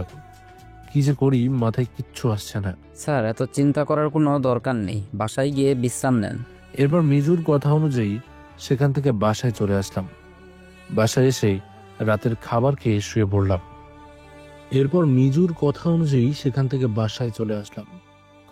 বাসায় এসে রাতের খাবার খেয়ে শুয়ে পড়লাম। আমি সকালে ঘুম থেকে উঠে দেখি কিছুটা দেরি হয়ে গেল। আমি আরো আগে ঘুম থেকে উঠি। তাড়াতাড়ি ফ্রেশ হয়ে ভার্সিটির দিকে রওনা দিলাম। প্ল্যান অনুযায়ী ভার্সিটি যেতে হবে। ভার্সিটির গেট দিয়ে ঢুকতে দেখলাম কিছু মেয়েকে কিছু ছেলে ডিস্টার্ব করছে। আমি সেখানে গেলাম। ছেলেগুলোকে আমি আগে থেকেই চিনি, এখানকার সিনিয়র, আর মেয়েগুলো ওদের জুনিয়র ক্লাসের। আমি সেখানে গিয়ে বললাম, আরে ভাই কি করছেন? এরা তো আপনাদের ছোট বোনের মতো, কেন ডিস্টার্ব করছেন? ছেড়ে দিন তো ভাই, খামোকা ডিস্টার্ব করে কি লাভ? তুই কে রে যে তোর কথা এদের যেতে দিব? ভাই এরা আমার ক্লাসের, তাই বলছিলাম কি এদের ছেড়ে দেন। আসলে ওরা আমার ক্লাসেরই না। কবে যে ভার্সিটি পার করে ফেলেছি, এখানে তো শুধু প্ল্যান অনুযায়ী সামনে এগোতে হবে। বেশি বকবক না করে এখান থেকে যা তো, যত সব। ওকে ভাই, যাচ্ছি, তবে ক্লাসে নয়, প্রিন্সিপালের কাছে। কি বললি? আমাদের নামে বিচার দিবি? যা দেখি তা প্রিন্সিপাল কি করে। আমি আর কিছু না বলে প্রিন্সিপাল স্যারের কাছে চলে গেলাম। স্যার আর আমি এসে দেখি এখানে কেউ নেই। স্যার তো রেগে গেল আমার ওপরে। স্যার আমার কথা বিশ্বাস না করে চলে গেল। আমি আর কি করব? আমি ক্লাস করতে চলে গেলাম। ক্লাস করার মাঝে প্রিন্সিপাল স্যার আসলো আর আমাকে দাঁড় করালো। তুমি বলেছিলে তোমার ক্লাসের কোনো মেয়েকে সিনিয়ররা ডিস্টার্ব করতেছে, এটা কি সত্যি? জি স্যার। তাহলে সেই মেয়েগুলো কোথায়, দেখাও তো। ওই যে ওরা, মেয়েগুলোর দিকে হাত দিয়ে দেখিয়ে দিয়ে। ঠিক আছে, আমি দেখছি ব্যাপারটা। স্যার চলে গেল। আমি ক্লাসের দিকে গেলাম। যে কোনো একটা ক্লাসে ঢুকে বসে পড়লাম। ক্লাস শেষ হলে বাসায় চলে এলাম। পরের দিন ভার্সিটির দিকে রওনা দিলাম, কিন্তু মাঝখানে গিয়ে গাড়ি থেমে গেল। কতগুলো লোক মিলে আমাকে ঘিরে তুলল। আমি কিছু বুঝে ওঠার আগেই তারা আমার মুখে রুমাল দিয়ে চেপে তুলল। আমি জ্ঞান হারিয়ে ফেললাম। যখন জ্ঞান ফিরল তখন দেখি ভার্সিটির বড় ভাইগুলো সামনে দাঁড়িয়ে আছে। বুঝলাম কাহিনী খুব খারাপ হতে যাচ্ছে। ভাই আপনারা আমাকে কিডন্যাপ করলেন? কি মনে করছিস তুই প্রিন্সিপালকে বলে মেয়েগুলোকে ছাড়িয়ে নিয়ে যাবি আর আমরা কিছু করব না? তা কেমনে হয় তুই বল? ভাই ভুল হয়ে গেছে, আর করব না, মাফ করে দিন। ভয় পাইলি? আরে এখন তো সবে শুরু। তোকে আজ এমন মার দিব যাতে কখনো সামনেও দাঁড়াতে না পারিস। না ভাই, আর কখনো এমন করব না, ভুল হয়ে গেছে, মাফ করে দিন। তোর কোনো মাপ নেই, এই মার তোরা। আমাকে মারতে যাবি, তার আগে পুলিশ চলে এলো। আমি নিজেও অনেক অবাক, এখানে কেন পুলিশ? বড় ভাইগুলো তাড়াতাড়ি করে পালালো, আমাকে বেঁধে রেখেই পালিয়েছে। আমি বাধা আছি দেখে একজন পুলিশ আমার কাছে আসলো। আমি তো পুলিশটাকে দেখে অবাক, কারণ লেডি পুলিশ। লেডি পুলিশ বলে অবাক হয়েছি তা না, অবাক হয়েছি আমার সামনে যে আছে সে আর কেউ না, সাইমা। সাইমা বলল, আপনাকে ওরা বেঁধে রাখলো কেন? আসলে ভার্সিটিতে ওদের মুখের ওপর কথা বলেছি বলে। আমার কথা শুনে সাইমা অবাক হয়ে গেল আর বলল, যে কিনা ক্রিমিনালদের ধরে, আর আজ সে কিনা ভয় পেয়ে আছে। ধুর, চুপ করো তুমি। তুমি যাও, তোমার ডিউটি করো। যাচ্ছি। এরপর সাইমা চলে গেল। আমি আবারও ভার্সিটিতে চলে আসলাম। প্রথম ক্লাস তো চাঁদে গেল। পরের ক্লাস করতে ঢুকলাম, তখনই আমার ফোনে কে যেন ফোন দিল। বের করে দেখি আননোন নাম্বার, তাই কেটে দিলাম। কিন্তু কিছু সময় পর আবার ফোন এলো, তখন রিসিভ করলাম। কে বলছেন? আমি ফাইস 10 থেকে ডেভিড বলতেছি। জি বলুন।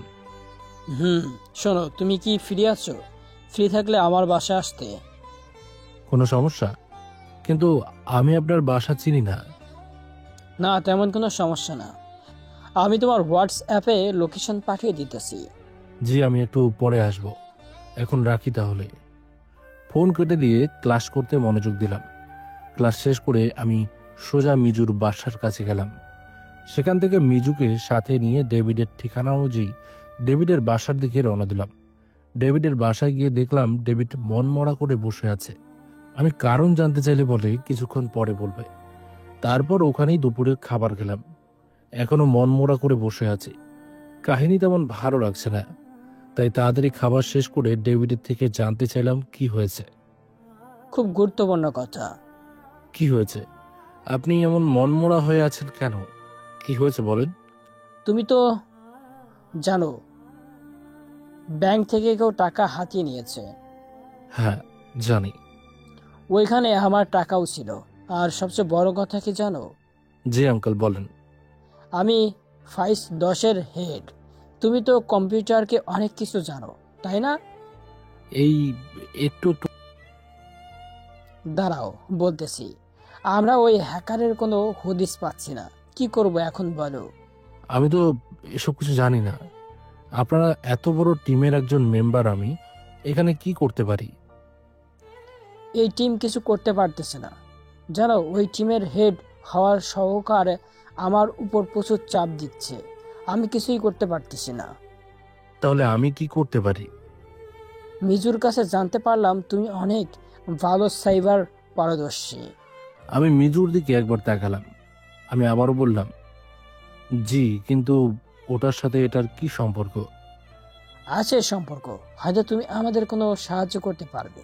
কি বলে? পুরো ব্যাংকের কাজ আমি কিভাবে কি করব? সেটা না হয় তুমি আমাদের অফিসে গেলেই দেখবে তুমি কি করতে পারো।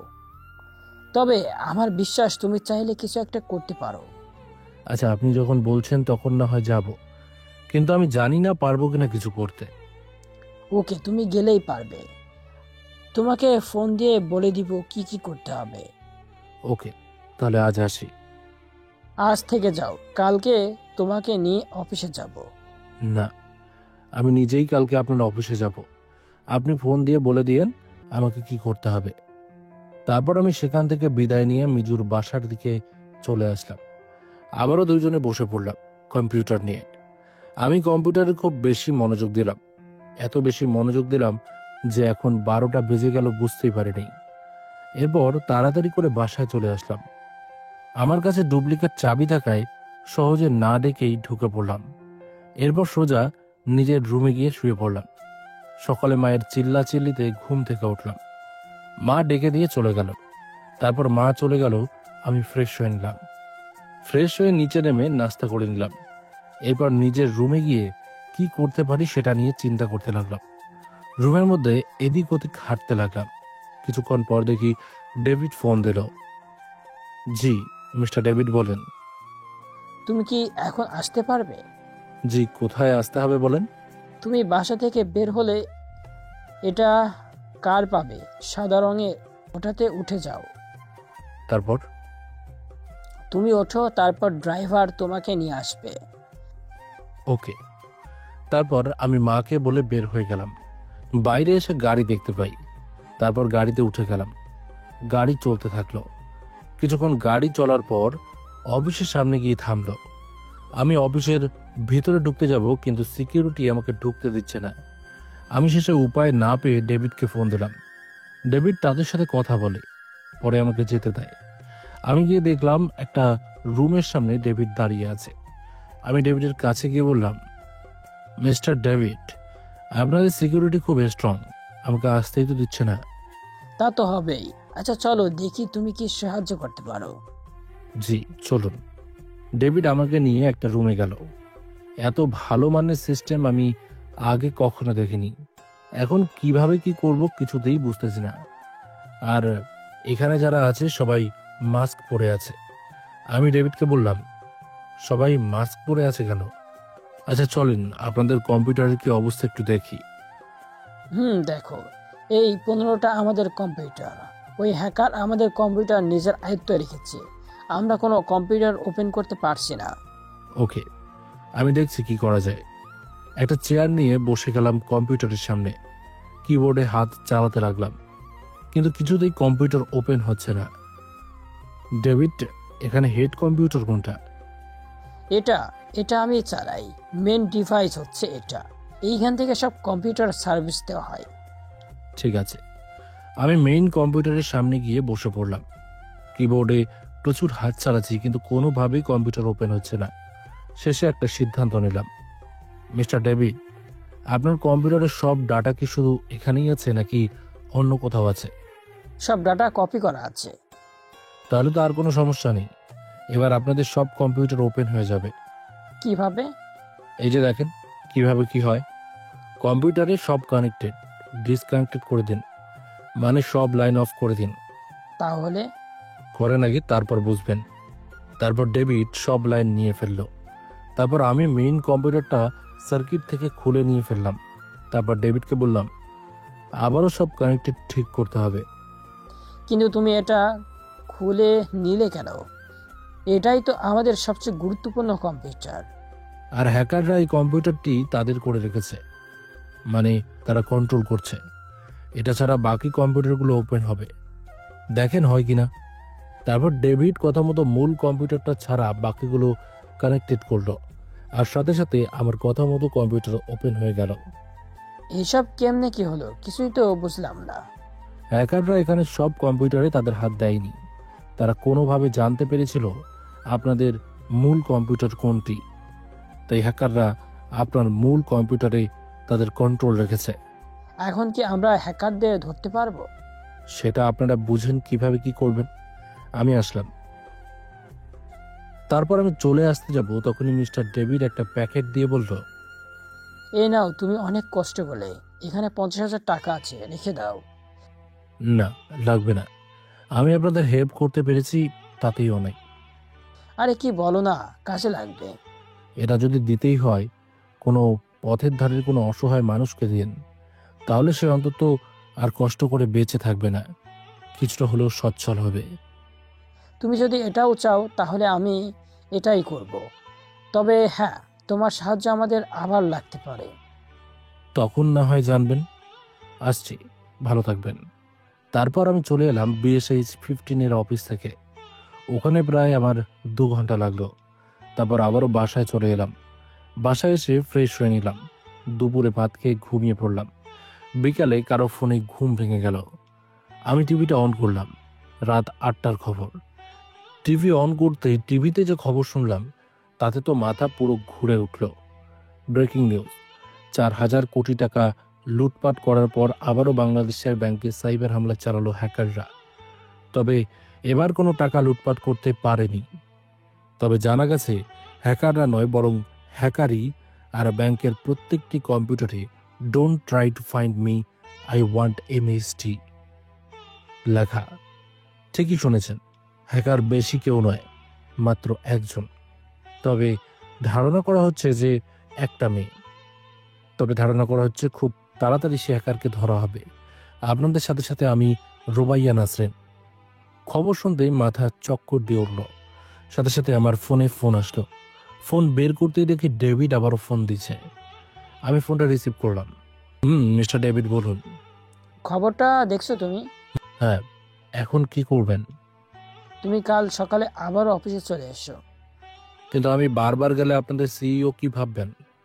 স্যারকে আমি বুঝিয়ে বলবো তুমি স্যার, আমার মনে হয় তুমি হ্যাকারকে ধরতে পারবে। ওকে, আমি চেষ্টা করব। তবে আমার লাইফেও ঝুঁকি থাকতে পারে, এটা আপনাদের খেয়াল রাখতে হবে। আমি জানি এটা, চিন্তা করো না। আমি সেই দিকে খেয়াল রাখবো। ওকে, আমি কাল আসবো তাহলে। তারপর ফোন কেটে দিলাম। রাতে কিছু সময় পরে ভাত খেতে গেলাম। মা, খুব খিদে পেয়েছে, খাবার দাও। এত তাড়াতাড়ি? কেন, রান্না হয়নি? হয়েছে, কিন্তু তুই তো কখনো এত তাড়াতাড়ি খাবার খাস না, তাহলে আজ কি হলো? তেমন কিছু না, খিদে লেগেছে আর কিছু না। ওকে বস, খাবার দিচ্ছি। তারপর খাবার খেয়ে নিলাম। রুমে চলে এলাম, বসে পড়লাম কম্পিউটার নিয়ে। একটা মাত্র কম্পিউটার তেমন কিছু করতে পারছি না, তাও যা পারলাম অনেক গুরুত্বপূর্ণ। কাজ শেষ করে ঘুমিয়ে পড়লাম। সকালে ঘুম থেকে উঠে ফ্রেশ হয়ে খাবার খেয়ে নিলাম। তারপর গাড়ি নিয়ে চলে এলাম FSI 10 অফিসের সামনে। এবার আর গার্ড আমাকে আটকালো না, আমি চলে গেলাম অফিসের ভিতরে। এবারও সবাই মাস্ক পরে আছে, শুধু ডেভিড ছাড়া। মিস্টার ডেভিড, আবার কি হলো? তুমি জেনেছো যে হ্যাক করে আমাদের ব্যাংকের টাকা মেরে দিয়েছে সে একটা মেয়ে? হ্যাঁ জেনেছি, তো কি করা যায় এখন? তুমি কি মেয়েটাকে ধরতে আমাদের সাহায্য করবে? আমি কিভাবে কি করব? আমার চেয়ে আপনারা বেশি জানেন। এখানে আপনাদের সামনে আমি তুচ্ছ। এটা ভুল ধারণা তোমার। তুচ্ছ নয় তুমি আমাদের কাছে, বরং তুমি আমাদের কাছে খুবই গুরুত্বপূর্ণ। তুমি হয়তো তাকে ধরতে আমাদের সাহায্য করতে পারবে। ওকে, আমি দেখছি কতটুকু সাহায্য করতে পারি আপনাদের। আমি কম্পিউটারের সামনে বসে পড়লাম। কম্পিউটারে তাকিয়ে দেখি স্ক্রিনে লেখা আছে, don't try to find me, just I want MHG। Mister David, আমাকে একটু সময় দিতে সহযোগিতা করুন। আর এই লেখাটা কিভাবে আসলো? কম্পিউটার ওপেন করতে এই লেখাটা সামনে আসে, আর কিছুই করা যায় না। ঠিক আছে, দেখছি, একটু অপেক্ষা করুন। কিছুক্ষণ কম্পিউটার এদিক ওদিক করলাম, কিন্তু কিছুতেই নাড়ানো যাচ্ছে না। হঠাৎ একটা ক্লু পেলাম। আমি কম্পিউটার উল্টো দিকে ঘুরিয়ে দিয়ে ডেভিডের কাছে এলাম। কি হয়েছে, এভাবে চলে এলে কেন? তাড়াতাড়ি বিদ্যুতের সব কানেক্টেড ডিসকানেক্টেড করে দিতেই সময় 1 মিনিট মাত্র। কি যাতা বলছো? মিস্টার ডেভিড, আমার ওপর বিশ্বাস রাখুন, নয়তো বড় ক্ষতি হয়ে যাবে। আর কিছু না বলে ডেভিড পুরো অফিসের বিদ্যুতের মেইন সুইচটা অফ করে দিল, যার কারণে পুরো অফিসের ইলেকট্রনিক ডিভাইসগুলো অফ হয়ে গেল। অপরদিকে কেউ কাজে সফল হতে না পেরে টেবিলে একটা জোরে লাথি মারল। এত সময় ধরে ক্লোন করে আসছিলাম, সব ঠিক ছিল, কিন্তু ওকে করতে গিয়ে সব ডিসকানেক্ট হয়ে গেল। রাগে সে জ্বলতে লাগলো, আর এদিকে আমি।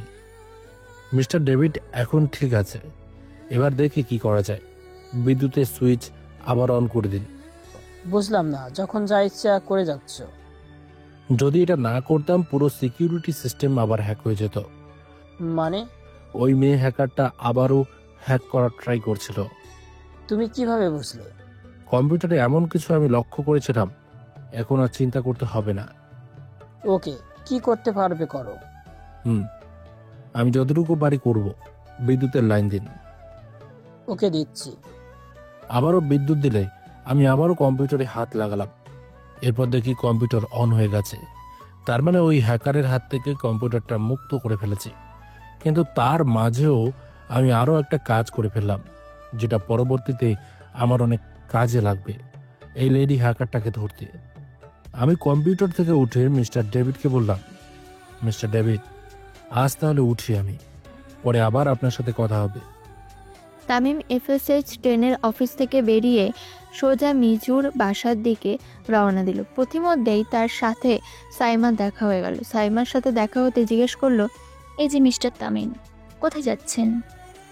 এই তো একটা বন্ধুর বাসায় যাচ্ছি। বন্ধুর বাসা এইদিকে নাকি? এই তো কিছুটা গেলেই ওর বাসা। আচ্ছা, সামনে একটা কফি শপ আছে, চলুন গিয়ে কফি খাই। আপনি যখন বলছেন চলুন। আচ্ছা। এরপর দুজনে কফি শপটার দিকে যেতে লাগলো। দুজনে গিয়ে কফি শপে মুখোমুখিভাবে বসলো। দুজনে কফি অর্ডার দিলে কফি চলে আসলো। তামিম কফিতে চুমুক দিয়ে আবার সাইমার দিকে তাকিয়ে থাকলো এক মনে। সে এতক্ষণ সাইমার দিকে ভালোভাবে তাকায়নি, কিন্তু মনে হলো এতক্ষণ তার দিকে না তাকিয়ে তামিম ভুল করেছে। কারণ আজকে সাইমা নীল শাড়ি, ম্যাচিং করে হাতে চুড়ি আর টিপ দিয়ে এসেছে। মনে হচ্ছে যেন কোনো পরী তার সামনে বসে আছে। তামিম আবারও সাইমার মায়ায় পড়ে গেল। এক ধ্যানেই তাকিয়ে আছে সাইমার দিকে। সাইমা তা খেয়াল করে লজ্জা পেল, তাই তামিমকে ধাক্কা দিয়ে বলল, এভাবে কি দেখছেন? পড়ি দেখছি। কি যে বলেন না আপনি। কারোর সাথে দেখা করতে যাচ্ছিলেন বুঝি? হুম, দেখা হয়ে গেছে। ও, আজকে ডিউটি নেই আপনার? ছুটি নিয়েছি। আচ্ছা, আমার একটু কাজ আছে, আপনার সাথে পরে আবার দেখা হবে। হুম। আচ্ছা, তোমার নাম্বারটা দাও। 018। আমার নাম্বার নিয়ে কি করবেন? এমনি। আচ্ছা, আমি পরে কল দিব, এখন যাই তাহলে। আচ্ছা। এরপর আমি কফি শপ থেকে বাহির হয়ে মিজুর বাসায় চলে আসলাম। মিজুর বাসায় এসে দেখি বাইরের থেকে দরজা বন্ধ। তাই আমি নিজের ফোন বাহির করে মিজুকে কল দিলাম। প্রথমবার কল রিসিভ না করলে আমি দ্বিতীয়বার আবার কল দেই, কিন্তু তবুও রিসিভ না করলে আমি সেখানে কিছুক্ষণ দাঁড়াই। আধ ঘন্টা পর মিজু তার বাইক নিয়ে বাসায় ঢুকলো। আমাকে দেখতে পেয়ে তাড়াতাড়ি বাইকটা সাইড করে মিজু দরজা খুলতে গেল। সরি স্যার, আমার জন্য আপনাকে দাঁড়িয়ে থাকতে হয়েছে। আচ্ছা, সমস্যা নেই, দরজা খোলো। আমার কাছে একটা ক্লু আছে, যেটা নিয়ে হ্যাকারকে ধরা অতি সহজ হয়ে যাবে। স্যার, এটা খুবই খুশির খবর। স্যার, ভিতরে আসুন। আমি আর মিজু দুইজনে আবার ওই রুমটায় প্রবেশ করলাম। এরপর আমি কম্পিউটারের সামনে বসে কম্পিউটারটা অন করে আর একটা পেন ড্রাইভ বের করলাম পকেট থেকে। পেন ড্রাইভ দেখে মিজু বলল, স্যার, এটা কিসের পেন ড্রাইভ? এখানে কিছু ডেটা আছে যেগুলো আমি এফএসএস 10 টিমের সুপার পাওয়ার কম্পিউটার থেকে নিয়েছি, যেগুলো হ্যাকার ওই কম্পিউটারে হ্যাক করার সময় ছেড়ে গেছে। কিন্তু স্যার, এগুলো দিয়ে কি হবে? মিজু, তুমিও কি বোকার মতো কথা বলছো? এই ডেটাগুলো এনক্রিপ্ট আছে। এগুলো ডেসক্রিপ্ট করতে পারলে আমরা হ্যাকারের অনেক কাছে এগিয়ে যাব। আচ্ছা, এবার বুঝছি। আমার জন্য একটু কফির ব্যবস্থা করতে পারবা? স্যার, আপনি একটু অপেক্ষা করুন, আমি এখন আসতেছি। মিজু চলে গেলে তামিম পেন ড্রাইভটা ওপেন করে। চলো একটু ফ্ল্যাশব্যাক থেকে ঘুরে আসি। যখন FSB 10-এর কম্পিউটারে don't try to find me but I want MHT লেখা ছিল, তখন আমি সবার অগোচরে পেন ড্রাইভে ওদের কম্পিউটারে ঢুকিয়ে দেই। কিন্তু MS মানে কি? নাকি MSটা ওর ক্লু? আর হ্যাকারের কিছু ডেটা আমি ওই কম্পিউটারের স্ক্রিনের কর্নারে দেখতে পাই, আর সেগুলো অপটিমাইজড করে তাদের পেন ড্রাইভে নিয়ে নেই। আর ওই ডেটাগুলো আমি এখন রান করব যাতে হ্যাকার পর্যন্ত পৌঁছতে পারি। যদি একটু এদিক ওদিক হয় তাহলে অনেক ক্ষতি হয়ে যাবে। আমি ডেটাগুলো এক্সট্র্যাক্ট করার চেষ্টা করলাম, কিন্তু তাতে পাসওয়ার্ড দিয়ে রাখা আছে। আমি আবারও চেষ্টা করতে লাগলাম। 2-3 বার চেষ্টার পরেও ডেটা এক্সট্র্যাক্ট করতে পারলাম না। মাথা পুরোই গরম হয়ে গেল। আমি আবারও চেষ্টা করতে লাগলাম। আবার পাসওয়ার্ড ক্র্যাক হয়ে ডেটায় ঢুকে যায়। আর ডেটাতে অনেকগুলো বড় বড় ব্যবসায়ীর অ্যাকাউন্টের লিস্ট, আর কার অ্যাকাউন্টে কত টাকা ব্ল্যাক আর হোয়াইট মানি আছে সবকিছু লিস্ট বানিয়ে ফাইলটা বানিয়ে নিলাম। হয়তো সে জানতো MHT তাকে ট্র্যাক করবে, তাই হয়তো সেই ফাইলটা বানিয়ে রেখেছিল। তার মানে এটা পুরোটাই ওর প্ল্যান, আর আমি ওর প্ল্যানেই পা দিয়েছি। কিন্তু কিভাবে? ফাইলগুলোর নিচে দেখলাম একটা IP অ্যাড্রেস। আমি ওই অ্যাড্রেসটাতে ঢুকতেই কম্পিউটারের স্ক্রিন কারো চ্যাটবুক অপশনে পরিবর্তন হয়ে গেল, আর অপর পাশ থেকে মেসেজ আসলো, hey dear, I am MS, nice to meet you. কে আপনি?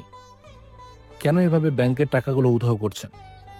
ও, আমি আগেই বলেছিলাম, এখনো বলতেছি, আই ওয়ান্ট MHT। আপনি MHT নিয়ে কি করবেন?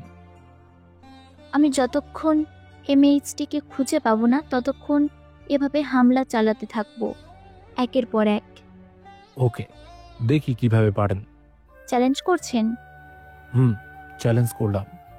সাথে সাথেই চ্যাটবুক উধাও হয়ে গেল। কিন্তু এই লেডি হ্যাকার আমাকে কেন খুঁজছে? কি দরকার MHT-কে নিয়ে? সবাই তো ভুলেই গিয়েছিল MHT-কে, ভুলে গেছিল MHT এর আড়ালে থাকা আমার অস্তিত্বকে। কিন্তু হঠাৎ এই হ্যাকার কি করবে আমাকে নিয়ে? না, আমি আর এসব প্যারা নিতে পারছি না। এর কোনো একটা বিহিত করতেই হবে। আমি মাথা চেয়ারে হেলান দিয়ে চোখ বন্ধ করলাম। মিজুকে কফি আনতে বলছি, এখন আনে নেই। ধুর, খুব বোরিং লাগছে, যাই একটু বাসা থেকে ঘুরে আসি। এরপর আমি রুম থেকে বেরিয়ে মিজুকে খুঁজতে লাগলাম, কিন্তু কোথাও খুঁজে পেলাম না। বাইকটাও দেখতে পাচ্ছি না। আচ্ছা, একটা কল দিয়ে দেখি। আমি ফোনটা বের করে মিজুকে কল দিলাম। মিজু রিসিভ করে বলল, সরি স্যার, বাসায় কফি ছিল না, তাই বাজারে আসছি কফি নিতে। আচ্ছা, চলে আসো। আমি একটু বাসায় যাব। আচ্ছা স্যার, আপনি দরজা লক করে চলে যান, আমার কাছে চাবি আছে। ওকে, তাহলে গেলাম আমি। এরপর একটা রিক্সা নিয়ে বাসায় চলে আসলাম। বাসায় আসতেই মা বলল, কি রে, এতক্ষণ পর কোথায় থেকে আসছিস? সরি মা, আসলে একটা কাজ ছিল তো তাই। আচ্ছা, ফ্রেশ হয়ে নে, তোর জন্য খাবার দিচ্ছি। এখন 3টে বাজতে চললো, নিশ্চয়ই এখনো কিছু খাসনি। মা, এখনো কিছুই খাইনি। তুমি খাবার বেড়ে দাও, আমি কি ফ্রেশ হয়ে আসি। এরপর নিজের রুমে এসে ফ্রেশ হয়ে নিলাম। ফ্রেশ হয়ে খাবার টেবিলে বসলাম। আম্মু এসে খাবার টেবিল সাজিয়ে দিলে আমি নিয়ে খেয়ে ফেললাম। খেয়ে দিয়ে সোজা নিজের রুমে গিয়ে ঘুমিয়ে পড়লাম। আবারও নিজের রুমে গিয়ে নিজের হাইটা পাওয়ারফুল কম্পিউটারটা বের করলাম। এরপর লেডি হ্যাকারটা দেওয়া মেইলে মেইল করলাম, এই যে মিস এমএস, আপনার কি কারণে এমএসটিকে দরকার? কিছুক্ষণ পর রিপ্লাই এলো, আমার দরকার আছে। যদি বলি আমি নিজেই এমএসটি। সাথে সাথেই মেইলটা হাওয়া হয়ে গেল। আর একটা নতুন মেইল দিল আর বলল, রাত 9টায় মেইল করব। আমি চুপচাপ কম্পিউটারটা অফ করে দিলাম। রাতে খাবার খেয়ে সোজা নিজের রুমে চলে আসলাম। এই মেয়েটার আমাকে কি দরকার বুঝতেছি না, কেন এমন করছে, কোনোভাবে ঘুম আসছে না। তাই আবারও কম্পিউটারের কাছে গেলাম। স্ক্রিনে তাকিয়ে দেখি কোনো কিছুই আসছে না। আমি মেয়েটির নতুন মেইলে মেইল করলাম, আপনি কি চান আমার থেকে? কিছুক্ষণ পর রিপ্লাই আসলো, ভালোবাসা চাই।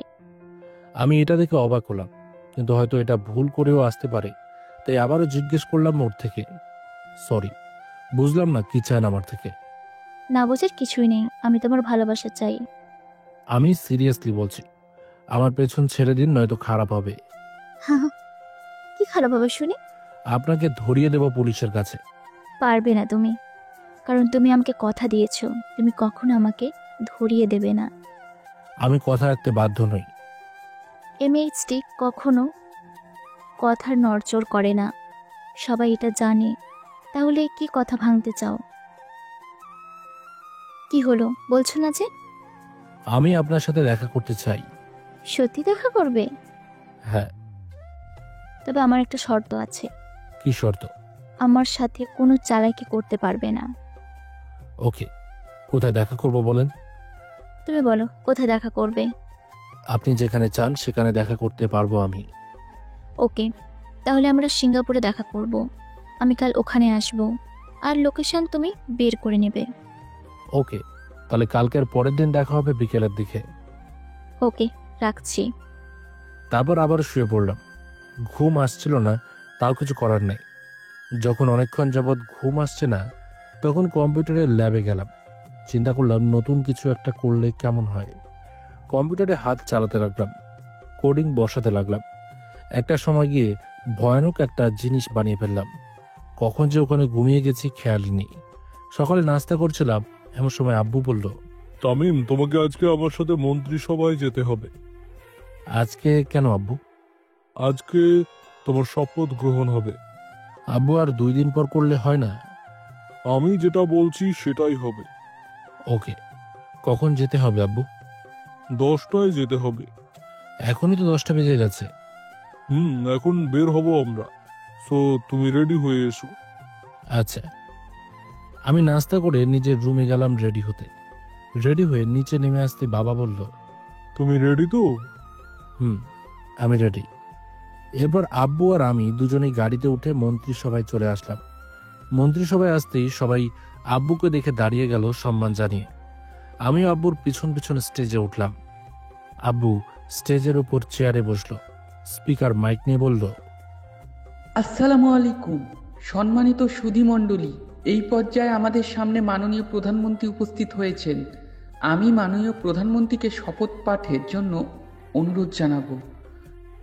বাবা আমাকে ইশারা করলো শপথ পাঠ করতে। আমি নিজে আসন থেকে উঠে স্পিকার হাতে নিয়ে বললাম, আসসালামু আলাইকুম।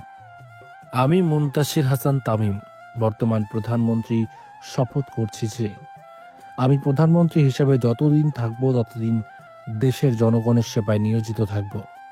জনগণের ক্ষতি হয় এমন কোনো কাজ করব না। জনগণের বিপদে আপদে সব সময় পাশে থাকব। দেশকে দুর্নীতিমুক্ত গড়ে তোলার চেষ্টা করব। আশা করি সবাই আমার পাশে থাকবেন। আসসালামু আলাইকুম। এরপর আমি সোজা স্টেজ থেকে নেমে আব্বুর পাশে গিয়ে আসন গ্রহণ করলাম। স্পিকার আবারও মাইক নিয়ে বলল, সম্মানিত সুধী, এই পর্যায়ে নবনির্বাচিত প্রধানমন্ত্রীকে ফুল দিয়ে বরণ করবেন মিরপুর সরকারি বালিকা উচ্চ বিদ্যালয়ের 8ম শ্রেণীর ছাত্রী মীরা। আমি মীরাকে প্রধানমন্ত্রীকে বরণ করার জন্য আহ্বান করছি। এরপরে মেয়েটা ফুলের তোড়া নিয়ে আমার হাতে তুলে দিল। আমিও নিজ হাতে ওটা নিয়ে নিলাম। সব কার্যক্রম শেষ হলে আমি সেখান থেকে বাসায় চলে আসলাম। ওইখান থেকে আমি সোজা এয়ারপোর্টে চলে আসলাম। এয়ারপোর্টে এসে সিঙ্গাপুরের টিকিট কেটে নিলাম। রাত 8টায় সিঙ্গাপুর এয়ারপোর্টে পৌঁছে গেলাম। তারপর সেখান থেকে হোটেলে উঠলাম আজ রাতটা থাকার জন্য। রুমে ঢুকে ফ্রেশ হয়ে বিছানায় বসে হ্যাকার মেয়েটার কথা ভাবছিলাম। আমি জানি হ্যাকার মেয়েটা অত সহজে ধরা দেবে না, আর না দেখা করবে, করলেও অনেক কৌশলে করবে। আমি সব ভাবছিলাম আর তখনই মেইল আসলো। আমি তোমার সাথে দেখা করতে এসেছি। আবারও বলছি, যদি কোনো চালাকি করো তাহলে কিন্তু ভালো হবে না। আমি মেইলটা দেখলাম কিন্তু কোনো রিপ্লাই দিলাম না। সিঙ্গাপুর আসার সময় কম্পিউটারটা সাথে নিয়ে আসলাম। আমি কম্পিউটার বের করে কম্পিউটারের সামনে বসে পড়লাম। কিছুক্ষণ পর শুয়ে পড়লাম। এরপর সকালবেলা ফ্রেশ হয়ে আবারও কম্পিউটারের সামনে বসলাম। লেডি হ্যাকার কোথায় আছে জানার জন্য লোকেশন ট্র্যাক করতে চাইলে লোকেশন দেখায় এখনো বাংলাদেশ, আগের জায়গায়। আমি শিওর হয়ে নিলাম মেয়েটা তার ডিভাইস ওখানেই লগ ইন করে রাখছে, যাতে আমি তাকে ট্র্যাক করতে না পারি। আমিও কম কিসে দিলাম ট্রিগার বসায়। নতুন কোনো ডিভাইস লগ ইন করতে গেলেই লোকেশন ট্র্যাক হয়ে যাবে। আমি অটো ট্রিগার বসিয়ে বিশ্রাম নিতে চলে গেলাম আর কম্পিউটারের সাথে ফোন কানেক্ট করে নিলাম, যাতে কম্পিউটারের কোনো সিগন্যাল আসলে সেটা আমি ফোনে বুঝতে পারি। কিছু সময় পর সিগন্যাল আসলো। আমি তাড়াতাড়ি কম্পিউটারের সামনে চলে গেলাম। গিয়ে দেখি মেয়েটির লোকেশন আমার থেকে কিছুটা দূরে দেখাচ্ছে। গাড়ি নিয়ে গেলে 1 ঘন্টা মতো লাগবে, আর হেলিকপ্টার নিয়ে গেলে 10 মিনিট। আমি মেয়েটাকে মেইল করলাম, আমি আপনার লোকেশন ট্র্যাক করছি, এখন আপনি রেডি থাকেন, আমি আপনার কাছে আসছি। মেয়েটি উত্তরে কিছু বলল না। আমি চিন্তা করলাম মেয়েটা আবার কোনো চালাকি করছে না তো। আমিও কম কিসে, দেখি মেয়েটা কি করতে পারে। আমি একজনকে একটা মেসেজ করলাম আর লোকেশন দিয়ে দিলাম। তারপর হেলিকপ্টার নিয়ে চলে গেলাম। লোকেশনে গিয়ে দেখি এটা একটা বড় বাসা, চারপাশে দেয়ালে আবদ্ধ আর ক্যামেরা লাগানো।